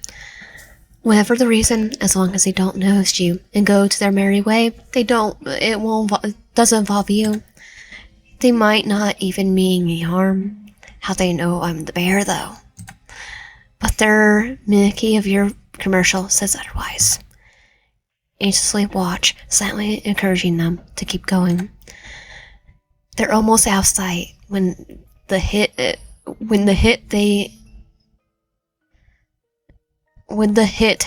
end of the store's front window and your shutters start to loosen just a fraction when they go completely and utterly still. You stop breathing. Their foot hovers in air, toes pointed outward, before lowering their sinker to the ground. The movement itself is slow, jerky. A sharp contrast from how they acted 2 seconds earlier. Their head sticks to your direction like a broken wind, a doll turning its head. They examine you. Wait for possible reaction. Unless we're being haunted by that one person. You refuse to give them one and give the hint that taken knows of them. They pivot with slow, exaggerated before pressing themselves up against the window, peering inside, while looking right to the left, before refocusing their attention on you. They bring their hands up and slightly lift their mask. You presume they're going to take off, but instead, they blow a puff of air into the window, fogging up. And to put little hearts. You squint as they bring up their pointing finger. They write something. I know you're watching me. Smiley face. It's like, yeah, everyone's gonna watch it. Put it on YouTube. The entire body goes cold as they wipe away the words and repeat their process of fogging up the window. Want to play with me? Okay, if someone does that, you run for the hills because it reminds me of The Shining. I promise I'm more fun than your friend. Well, my friend's a Yandere, so that's debatable. Heart, when it's the last time you checked on him? Anyway, how do they know someone else is here with you? Wait. You suck at the harsh breath, and your head jerks towards the ceiling with galling horror. Don't hear Max's footsteps anymore. Not even a creak. Did Max get someone else? Is there another Yandere stud, Max? You drop your chin and finally spin towards the window, but the stranger's gone, leaving the last smiley face on the wig with the eyes X'd out. You hurry to check the locks. Rattle. Thankfully, Max must have locked them after he entered. With a concern out of the way, you head towards the back, rushing up the creaky wooden staircase. You burst through the loft door without warning. You stumble in your panic as one of your shoes catches the wooden floor of the panels, lifted a centimeter higher than theirs. By some miracle, you manage to catch yourself. Max! Your eyes do a quick scan of the surrounding area. There's a coffee-colored couch with matching tea table in the dead center of the living room. A couple of papers litter the surrounding floor, scribbled with measurements for woodworking plans, as an abandoned easel sits tucked in the far away corner. Max's bedroom and bathroom are a straight shot from where you're standing, and a quick peek tells you he's not here. Where is he? The image of the stranger in the bear mask stands over Max's corpse flashes through your mind. Your breath comes quicker as you rush back towards the steps, desperate to confirm he's okay, desperate to find him, when your body slams into a hard form of another. The horror of said body lets out a grunt on impact. There he is! He's alive! Push easy there, Terratot! Max stays up by grabbing your shoulders. Is everything okay? Your eyes are looking a little red. I think he was in the bear costume. I have a gut feeling. You clench at the front of his shirt as if to ground yourself while launching rapid-fire questions at him. Though, was he singing it or humming it? Because I would think you would, if he was humming it, you'd still recognize his voice. Where were you? There was someone. They asked where I last saw you and... Hey, calm down. Deep breaths. One thing at a time, alright? A person, someone strange was loitering around the storefront. They were skipping around wearing a bear mask. Then they saw me and asked me for the written message. Weird crap. Like if I wanted to play and asked where the last time I heard you upstairs was. You pressed a hand on your forehead. I couldn't find you, so I started to panic. Are they still out there? No, they disappeared. I checked to make sure that they were gone, and that front door was locked before looking for you. Where were you? I heard a weird noise coming from outside in the back, so I went to check out. Alone? The area's fenced off, remember? And we got that nasty wiring, so it's impossible to climb over. Right, his grandfather was a paranoid man. Very paranoid. But in a good way now. Despite, unless he actually was in the bear costume. Despite the somewhat safe environment of a town like Mapleweather, Max's grandfather didn't trust anyone and took extra precautions to show it. Though with the person you just encountered, you're beginning to think he had the right idea. Do you find anything? Not really. His voids your gaze while saying it. Why did it feel like he's hiding something from you? Because he is. No, that's not important right now. I think we should call someone. I know they probably dismiss it as a prank, but we should at least make a report. We have to make one later. Right now, most everyone in town meeting. That's what would explain the lack of people milling around about. You're reminiscing over the best course of action to take when you notice Max staring at the front door while he thinks you're not paying attention. Oh, I like the change. His lips are pressed into a tight line. Oh no, you know that look. Yandere look. The look of a man preparing to do something stupid. Very stupid. Gets a knife and goes up to the bear. If he finds it, goes stabby if it's not him. Max rarely gets angry enough to get physical. One rare such occurrence happened back in high school, where a classmate got under his skin, resulting in him taking the first swing and getting suspended. He never spoke of what the guy said, though you don't doubt Max had a justifiable reason for doing what he did. They were probably talking about us, but still doesn't negate the fact that Max is no doubt going to get himself injured or worse if he gets impulsive. Max? He blinks like he's registering the fact that you're still standing there. His fist loosened. There's an unwilling of his shoulders, and you know that he's going to say before he says it. Why don't you go upstairs and relax for a bit? I need to check on something. He heads towards the front. His fall close behind, on his heels. Max, what exactly do you think you're doing?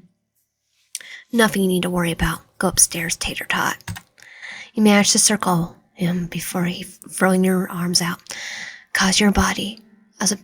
Using your body as a barrier to keep him from going any further. No, you don't. We stick together. Haven't you learned from horror movies that nothing good ever comes from splitting up? I mean, the only horror movie I ever watched was Scream. And for the most part, they do well with splitting up. Because the next one because it's mostly the ghost faces split up. He cocks his head and gives you a slight smile. It doesn't reach his eyes. Are you saying you're worried about me? Why would I be? Some strange person was out there sulking about, and you're charging in headfirst without considering the worst case scenario or what their intentions are. You're always foregoing your own safety for the sake of the hearse. Of course, I'm worried. Max appears like he wanted to say something, but thinks better of it. Your brows furrow. There is. It's the same look again. The same one he wore back in the inn when he said you were going for work. We're here for work.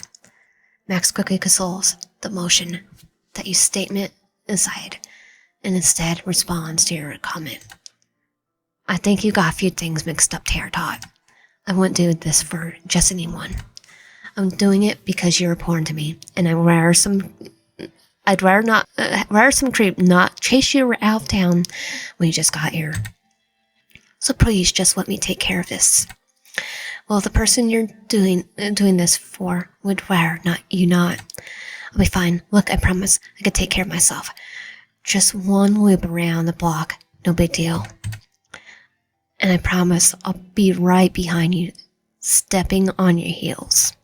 You're not coming with me. Don't worry, I'm the slasher this time. Cool, then where neither of us is going. Glad we got this, had this discussion. Don't you trust me? Trust has nothing to do with this. Don't even go there. You're really not gonna let me go through, are you? You give him a dry look. No, just standing here, T-posing for fun. It's like, it reminds me, I have a T-posing Mario. Got it from a claw machine. I just name him because it looks like he's T-posing. Then you're really not going to like it when like what I'm about to do next. Max, what are you? Max! He just picks us up. One move it, your feet are planted firmly on the ground. Next, you're getting hauled over one of Max's shoulders like a bale of hay. Upsy daisy, Max says as he marches straight towards the back. Max, what the actual? He struggled to break free from his hold, but his muscular arm refused to bulge. He doesn't even blink, break sweat from how much you're flashing around. What does he do? Dry lift cows in his spare time? Well, I wouldn't be thinking that if he picks me up. I'm small. Max goes on as though this is normal interaction. I got sodas, water, and beer in the fridge. There's a few things you can couple together to make a sandwich if you're hungry. If you need to use the bathroom, you need to hold down the lever, or it won't flush all the way. We'll see what else. You're gonna RIP him. This is vaguely fraying stranger. If this vaguely fraying stranger doesn't, then you're actually going to shake him like a rag doll. I don't think I can do it. I think he's too much of a brick for me to do it. Not with your actual hands, but with your teeth. I think you'll like that. Those are some violent thoughts. You may have spoken out loud. And you might actually like it. Max pops to you right at the entrance of his loft. His body moves faster than the speed of light because as soon as he puts you down, you gun for the door to keep him from closing it. But you're too late as Max retreats a single step and seals the door shut. Darn me being short. You try rattling the doorknob. You could tell Max must be holding it from her side, as you could hear him messing around. Max, open this darn door. What's the password? Password? This isn't funny. Open the door before I kick your ass. That's not the password. Sorry, that was a trick question. There's no secret password. I figured it out. I was just joking with the passwords being password. Now sit tight. I'll see you in a bit. You pop harder on the floor before throwing your full weight against the door. Max, let me out of here. Look out for the window. You hear him whistling to himself and the thump of his boots. Oh wait, there's probably no window. It was attic. You hear him whistling to himself and the thump of his boots on the staircase as he heads downstairs. The whistling fades as you hear a soft jiggle from the front door of the store opening and closing, leaving you stuck until he returns. If he returns. You try not to be pessimistic, but the stranger from earlier set off major warning bells.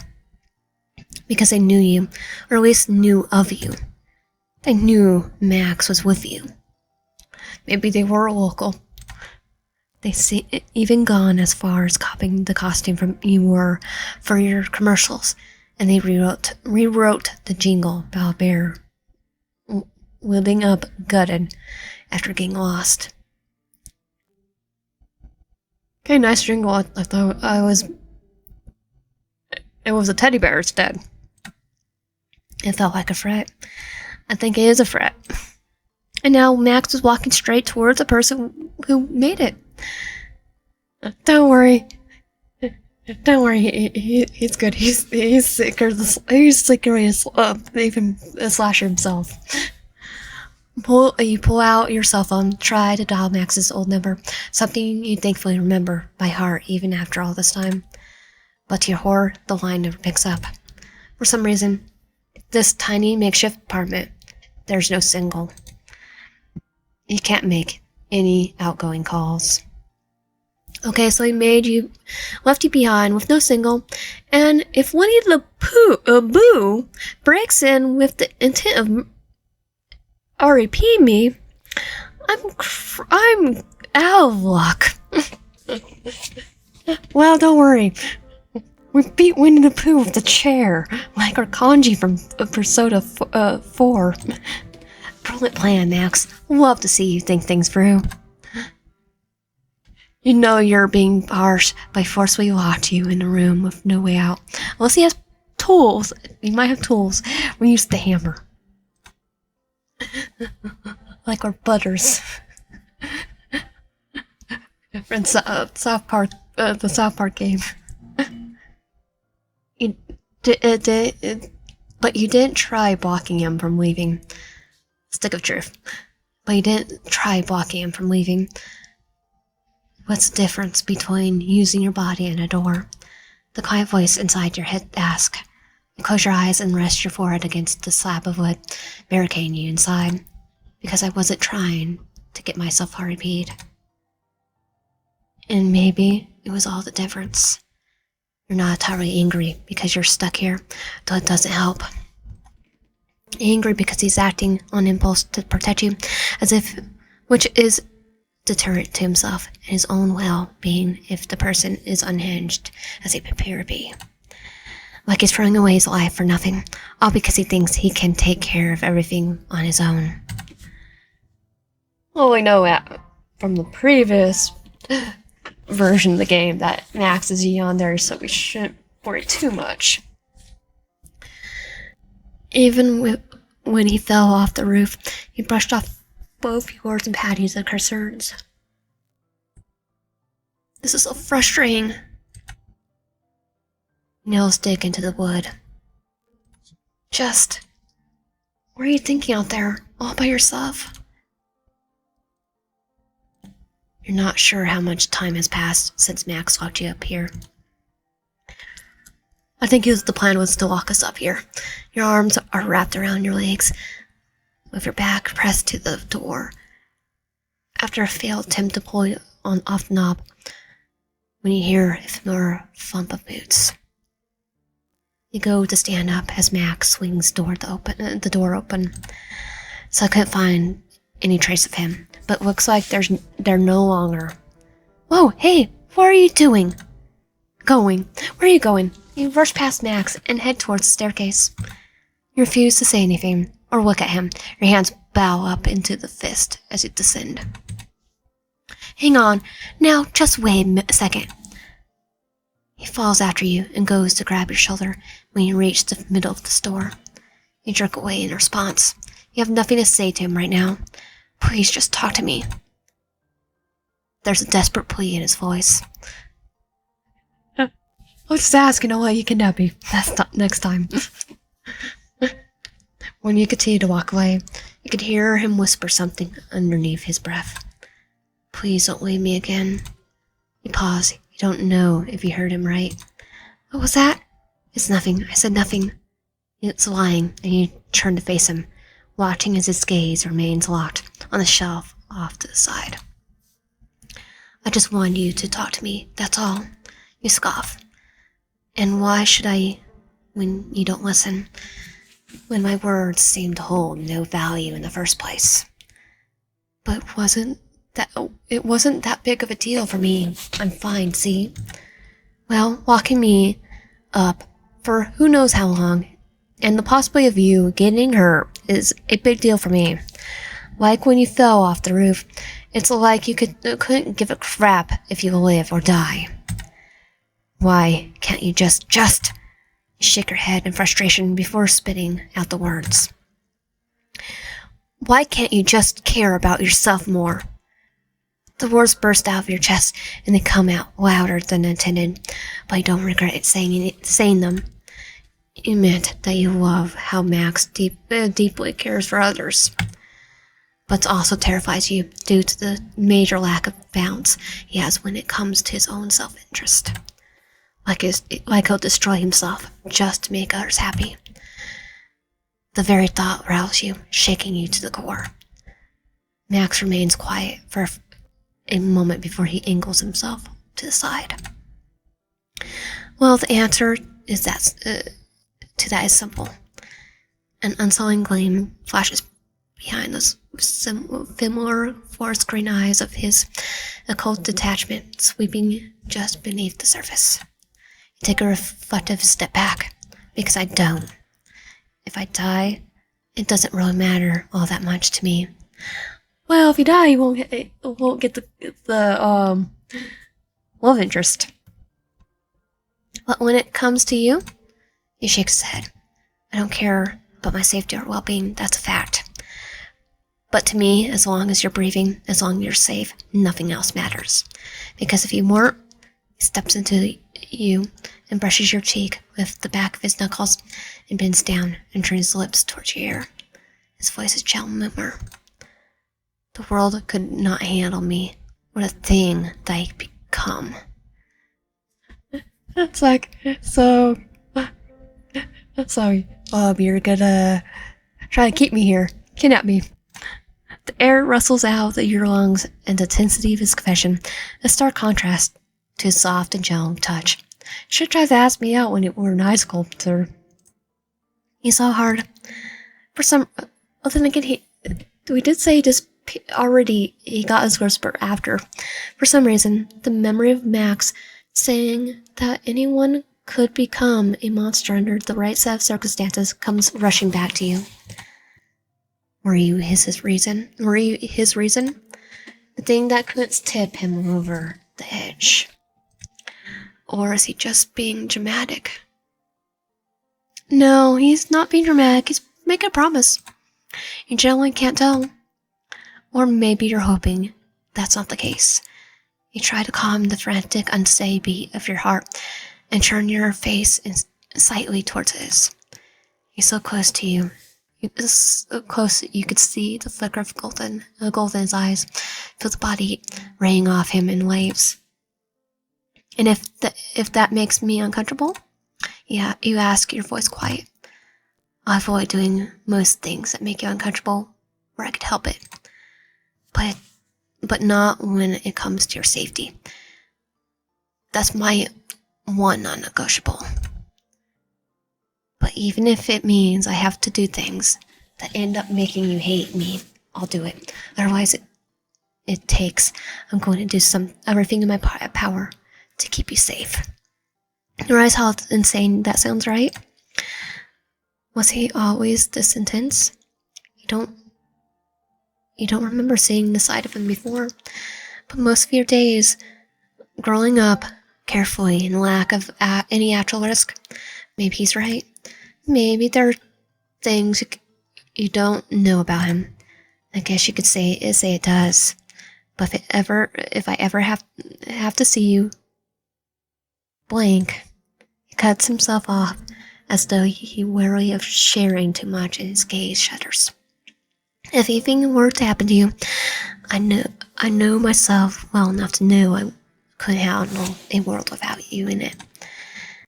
Why didn't you go off the deep end when we left? No. Is everyone a puppet now? And why do my feelings not matter if I ever have to see the same happen to you? Because it's clear you can live without me. He barked. Is that what he really thinks? But yes, the convention in his voice betrays his honest feelings. Do you really not think I care about you so much so I'll be fine if you die? No, I won't. He dragged his gaze on the floor. He could tell whatever he's thinking is linked to what he tried hiding from me back then. The same tortured expression comes over him. Sorry, I should have said that. No, Max.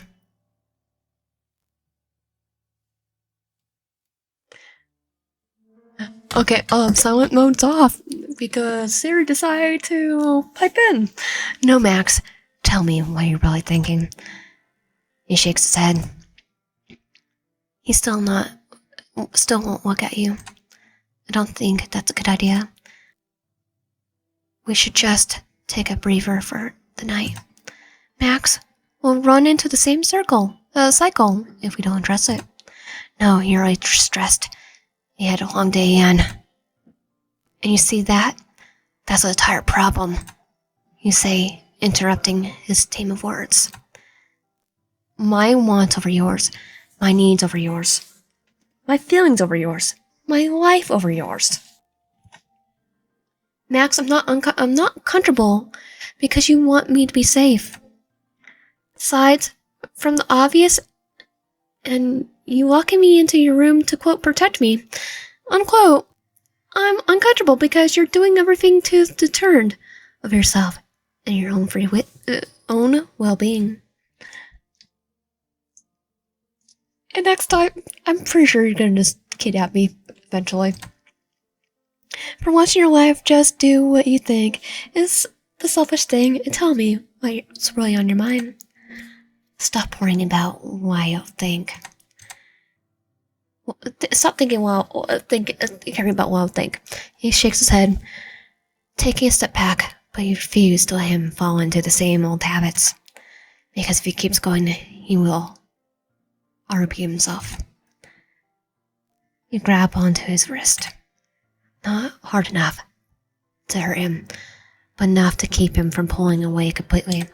Max, just talk to me, please. He bites his lip.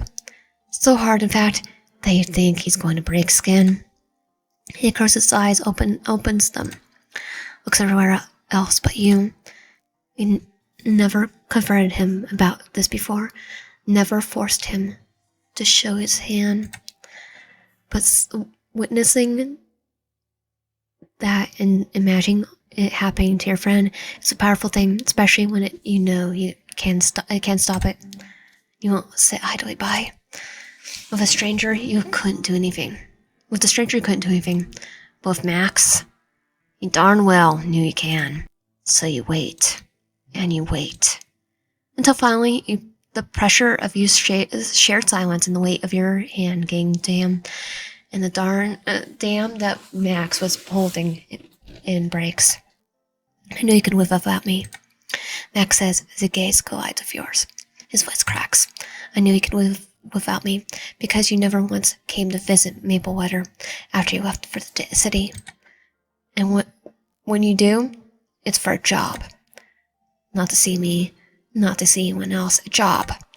Max lets out a quiet bark of self-deprecating laughter, like he can't believe he's admitting this. Well, I probably was going to come back before they offered a job, too, because I was going to try go into the entertainment industry. He just puts a hand down his face before bulldozing on. And I get it. I do. I really do. You deserve to have everything you ever want, and I never want to take that away from you. But not even one call, not even one goodbye, not even one hint that you were going, where you were going, or how I would get hold of you after you left. I spent the entire day after graduation tearing the town apart in my search for you when my calls went through the next morning. Well, that was because my parents blocked me out. Though something happened to you. I thought something happened to you. I was scared. I couldn't take it. My head kept going towards the worst case scenarios, figuring that you wound up injured or were in the hospital or left for dead. I was near insane, only to find out through the grapevine that you up and left when your parents kicked you out. Yeah, the parents kicked us out, so that's the reason why. So then I calmed down and waited for you to reach out. I figured you needed time to settle down. Time to gather your bearings and adjust your new routine and get a new way of life. It was understandable. But then days of waiting became weeks. Weeks became months, and time kept marching on. He never called. I forced myself to accept the reality of never hearing from you again, of never seeing your smile, or hearing your laughter, or feeling your anger, or taking about your day, or all the little moments that made your world just a bit brighter. He tears a hand through his hair, his ponytail coming loose like pulls of thread of unweaving. He looks like he was trying not to cry. You say I'm your best friend. You say you care about me. But if that was really true, you would have contacted me. You would have given me something to work with. I'm not saying you had to. If you wanted to cut me off, that's okay, I get it. Maybe I did something to warrant the reaction and needed to deal with the consequences. But now I'm struggling with the concept of you saying that you care about me, when what you said and done are two wholly separate things. I generally can't make sense of it. Max, no, don't. He shakes his head. Don't look at me like that. Don't look at me like you pity me. I actually completely understand his mindset. I'm not some childhood pet you could left behind, Tear tot. I'm a man who's been sitting here for a week of your absence, wondering what I did to push you away from me. Wondering what I did that didn't help you feel I was safe enough safest enough space to communicate those feelings with me. The last thing I want from you is pity. You stand there, processing the truth of his feelings, his unfiltered honesty. You put your own grievance from earlier aside, giving him a final, because he's finally opening up. From start to finish, ever since you were kids, he's been your best friend, and you want to work through this with him. You could address your own quarrels later. Not to mention, he's entirely wrong, not in this regard anyway, right? Alright, then what do you want, Max? To lock us up and keep us with him? No matter how selfish you may think it is, no matter how it affects me or anyone else, what do you want? His eyes go to your lips. They linger, and intent behind the message is clear. His pupils become blown, slowed up. The whole of the iris. I mean it when I say you don't want me to act on those impulses. You want him to act out on his first impulse. You want him to kiss you. Come on, we have to. We have to choose this one. Try me. You say and lift up your chin, forcing him to earfold or take what he wants. His eyes widen in response. His gaze searches yours, like he's waiting for you to tell him you're joking. His breath coming quicker than you realize you're not. You can see his pulse thumping against his neck. You're sure about this? Oh, yes, we are. I know what I said, Max. Your words are challenged as he enters your personal space, his hands rising to cup your cheeks. They tremble slightly, and his thumb brushes against your curve of your cheekbone, his Adam's apple bobbing as he swallows. His face draws nearer. It's not hard to tell he's nervous. You can't tell, but knows the irony. He's sure hesitant for a guy who talks big. And it's a lot bigger to me.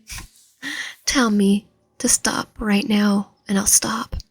Nah, I like to see where it's going. You have my full permission right now. So don't stop and just keep going. Your gaze locks and his thumb shifts, sweeping over your bottom lip as if traced. Then he moves his thumb again before finally brushing his lips over yours. Gel and light. You shift close to each other as you kiss, tinfully and arching slow. Uncertain but curious, Max's hands slip away from your cheeks to your waist, and your arms wind around his shoulders. And soft sigh slips out, and you can feel Max go still upon hearing the sound, his eyes narrowing, those hands on your hips tying. Something inside of him snaps. It's like, I do love this design. New design. Oh, I just like how it's tomato red. You left gasping as the tenth kiss goes from gel to hesitant to raging infernal, from Max's muscular arm encircling you, brushing you backwards into a set of shelves. He's on you now. He looks very happy. It's intense, borderline frantic, and desperate. You're left gasping for air as somehow you find yourself away from the shelves and you're back flat on the counter. What the heck just happened? Well, we won't get into his impulses, so... Your mind is swimming after the kiss. Max stands leaning over. His hair tickles your cheek, and you blink at him, wondering what's going on when he stops kissing you. The veins in the course through the length of Max's arm pop out as he tenses the hands dripping your waist, reflecting the movement. It's clear he's trying to restrain himself, though you don't understand why. What's wrong? Do you want to stop? Or maybe need was a better need from the looks of him.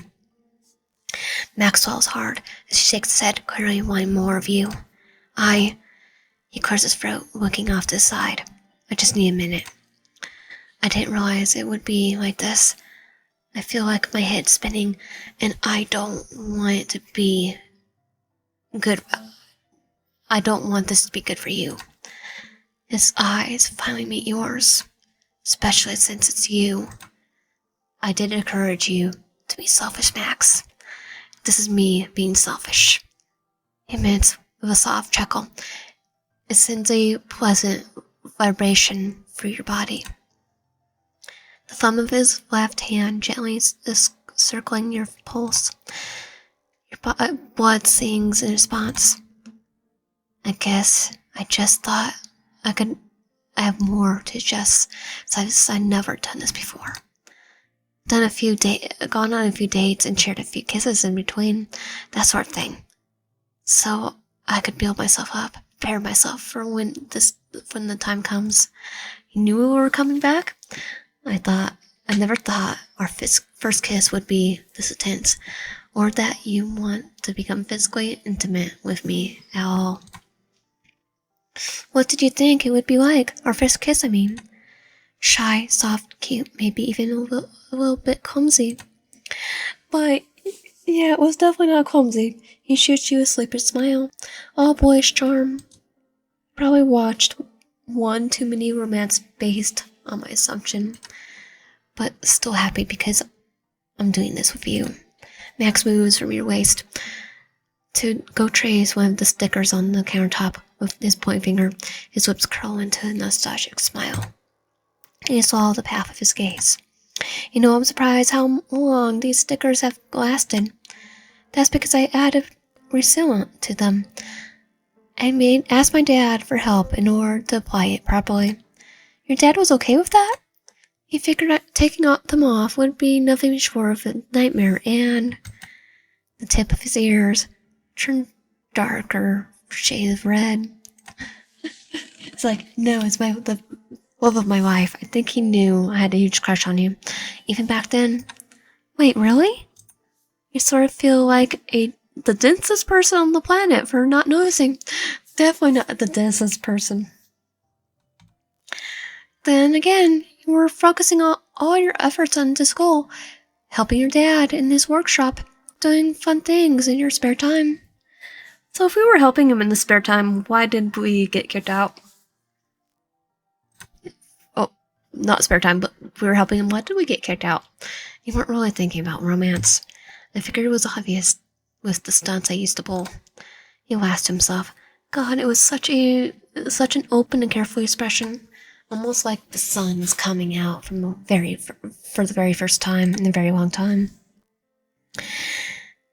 It makes your heart ache, realizing you never seen him look like this, like admitting he actually has feelings for you, has lifted the weight off his shoulders. No doubt, because he was worried it would ruin the friendship. It looks good on him. The ant farm was one of those attempts. I don't know why 9-year-old me thought making one would depress you. 9-year-old, you probably do some weird crap to impress the girl. Kid logic, I guess. He shakes his head with an embarrassed laugh.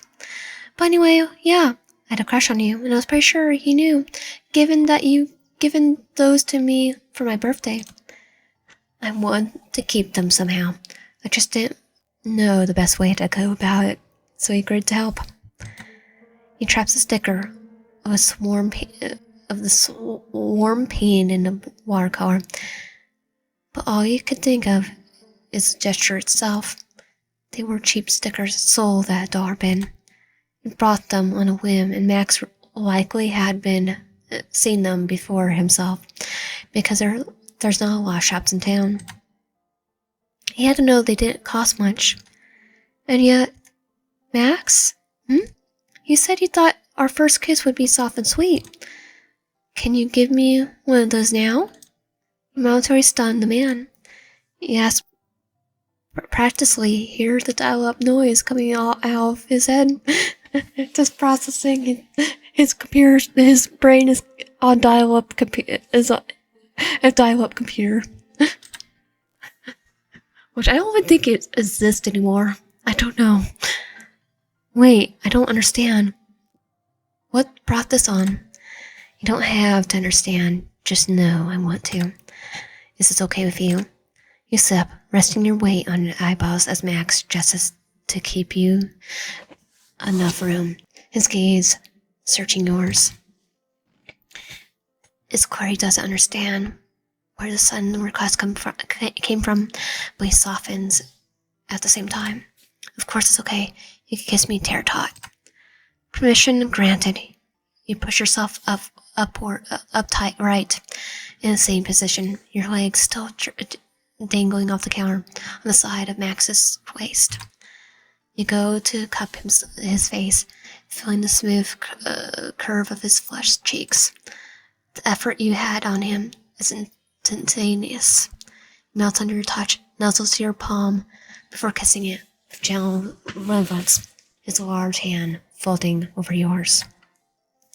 Max squeezes the tip of your fingers, spots your expression, and mistakes it for hesitance. Go ahead, tear-tot. He murmurs with aching tenderness, pulling the strings of your heart taut. I'm ready. Just tell me when to stop, okay? You say right before you close the gap, and slip your lips against his. The kiss fetter tight. Max's fingers twitch. You could hear his quiet intake of breath. Then his hands squeeze yours again before he allows himself to fall in tantrum. His eyes flutter closed. He cuddles you close to his chest in it's the safest you've ever felt. Near you sink to reignite the blazing fire from before, a fire melt only to devour and consume everything in its path. Thought we both went mine, probably. Instead, you both sink into the gentle warmth that managed to bloom in the wake of the ashes. When you finally part, Max rests his forehead against yours. His looks gazed, but utterly blown away. That was... He huffs out breath before hitting you with a desperate smile. That was perfect. How are you feeling now? Have you calmed down enough to continue, or pinch off wanting to know where his comfort lies? Would you hate me if I wanted to admit that the kiss left me I'm going to wait. Oh, come on. How come? He wants us to savor this. You're not angry or upset, simply curious about a sudden change of heart. Maybe we should just leave it at that for the night. Come on, Max. You say, giving him a nudge of encouragement as he tries to pull back into his old habits. Remember what I said earlier? No matter how selfish you may think it is, tell me what you want. Max rests his forehead against your shoulder, his arms bracing the countertop as you tell him he's battling with himself on whether or not to open up about it. You don't push him like he did earlier. You open up tonight, and that was pretty big step for him. All things considered. You're not even sure if you had the right to push him so far as you did, thanks to the point that he brought up earlier. But it does beg the question, what stopped you from contacting Max as soon as you left town? Did life really get in the way? Or was there a solid reason? Did we know he was a Yandere? But every time I try thinking about it, it's almost like Max distracts you from figuring sorting out your thoughts out by applying a single kiss, and kiss your neck, one of his hands moving to touch your waist. Max? You can hear him swallow. It sounds painful, almost like he's got a bed of nails stuck in his throat. Max, what's wrong? I think. No, I know. Definitely, I don't want to be just one time. I want a relationship. Okay, so we get to know each other more, even though we technically already know each other. I want commitment. I want dates. I want... Chills off. He pulls his face towards your neck, his hands shifting from your hip down your knee, like he can't help but feel comfort in your body, your presence. Like it anchors him to get through saying what he needs to say next. Terta, I want you, but I also want to do what feels right for me, because I don't want to wake up one morning, find my sheets cold because you're not there, and that you left again. I need to know. I need to wake up with the knowledge that you're not going to lose. I'm not going to lose you again. Because if we cross all the lines, if I know what it's like to know you in the most physical, intimate way, you can know another person. I want my heart. I know my heart couldn't take it. I was already hard enough the first time we just unacquainted feelings. But losing myself in you would be like getting high off of playing Pokemon. That I'll end up searching for the rest of my life if your heart's not in it. We're not on the same page, that's fine. If we're not on the same page, it's fine. That's fine. I want you to know that's where my head is at. He chills off, leaving you with a lot to unpack and process. Did you want to be in a relationship with Max? Yes? You go to answer, but he presses his thumb against your lips to keep you from talking. He smiles with complete sincerity. Don't worry, I'm not looking for another an answer right now. It wouldn't be fair to expect you to, given the day you had, especially since you just got here. I want you to be able to choose me when you've been given enough time to think it all over before you decide. I want us. He says as his hand moves to brush your cheek with the back of his knuckles. To have the best chance possible, the best start possible, because I'll really, really like to keep you. At least, if that's alright with you.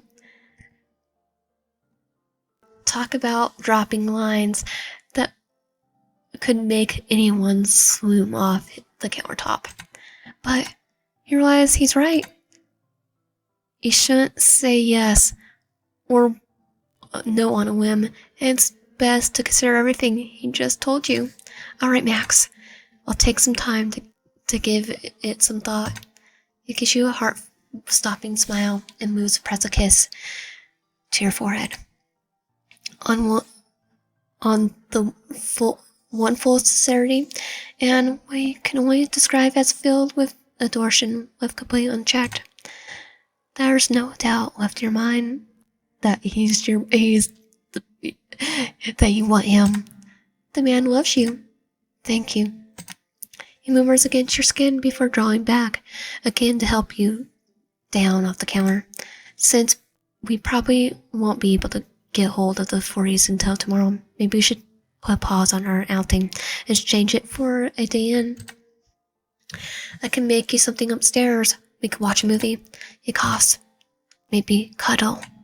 What was that? Just a frog in my throat. What do you say? Well, you did say you wanted to catch up with him. And while this wasn't exactly what you planned, you decided to go with the flow. As long as you don't lock me in your loft again. Oh, he's making no promises on that. He has enough self-awareness to appear sheepish, though you doubt he regrets his decision. No, he's thinking there are ways to lock us up. Gonna have our workplace gonna have to workshop that crap out of him. You'd rather be his equal and stand beside him than let him do all the heavy lifting. And you generally care about him well enough that it makes you want to become stronger. Someone you can rely on and not have to worry about. Anything I could do to make it up to you? He walks his heels, threading his thumbs through his belt loops. I think of a couple of things, Mr. Anchorman. Ah, so you lost first name privileges? Darn right, you gotta earn that crap back. He says you both head past the counter, the open door, and towards the wooden staircase that creaks with every step. Max backs out a laugh, tossing his head back. You think I'm joking? He shakes his head as he follows behind you, his hand resting on the banister, his eyes glittering with both amusement and sincerity. Now, I'll tater tot. I worked on earning back your favor. That's what I thought. You unable to hide your returning smile as you ascend the steps. Creak, creak, drip, crack, creak, drip. Huh? What's a dripping noise? The sound gives you a pause. You stop in your tracks, listening for a moment to discover the sound like it's coming from underneath the staircase. Is something wrong? No, I just keep hearing weird dripping sound. Do you hear it? Max listens for it. Ah, I forgot about that. It's just a leaky pipe. Don't pay it much attention. I plan to fix it later, when I get the chance. Although, alright, but if this is another ploy to trap me in your apartment via flooding, I'm using it as your floating device. I don't think a leaky pipe will. Wait. I don't think a leaky pipe would do that. No funny business. Max holds up his hands in mock surrender as he steps onto the apartment. No funny business from now on. The door clicks shut behind him. I promise.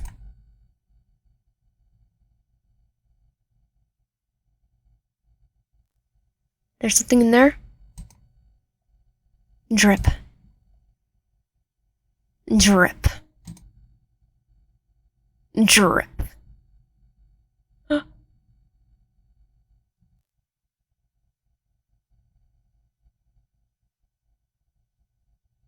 So was it him the entire time, or did he go stabby? Drip. Oh, he went stabby. Drip.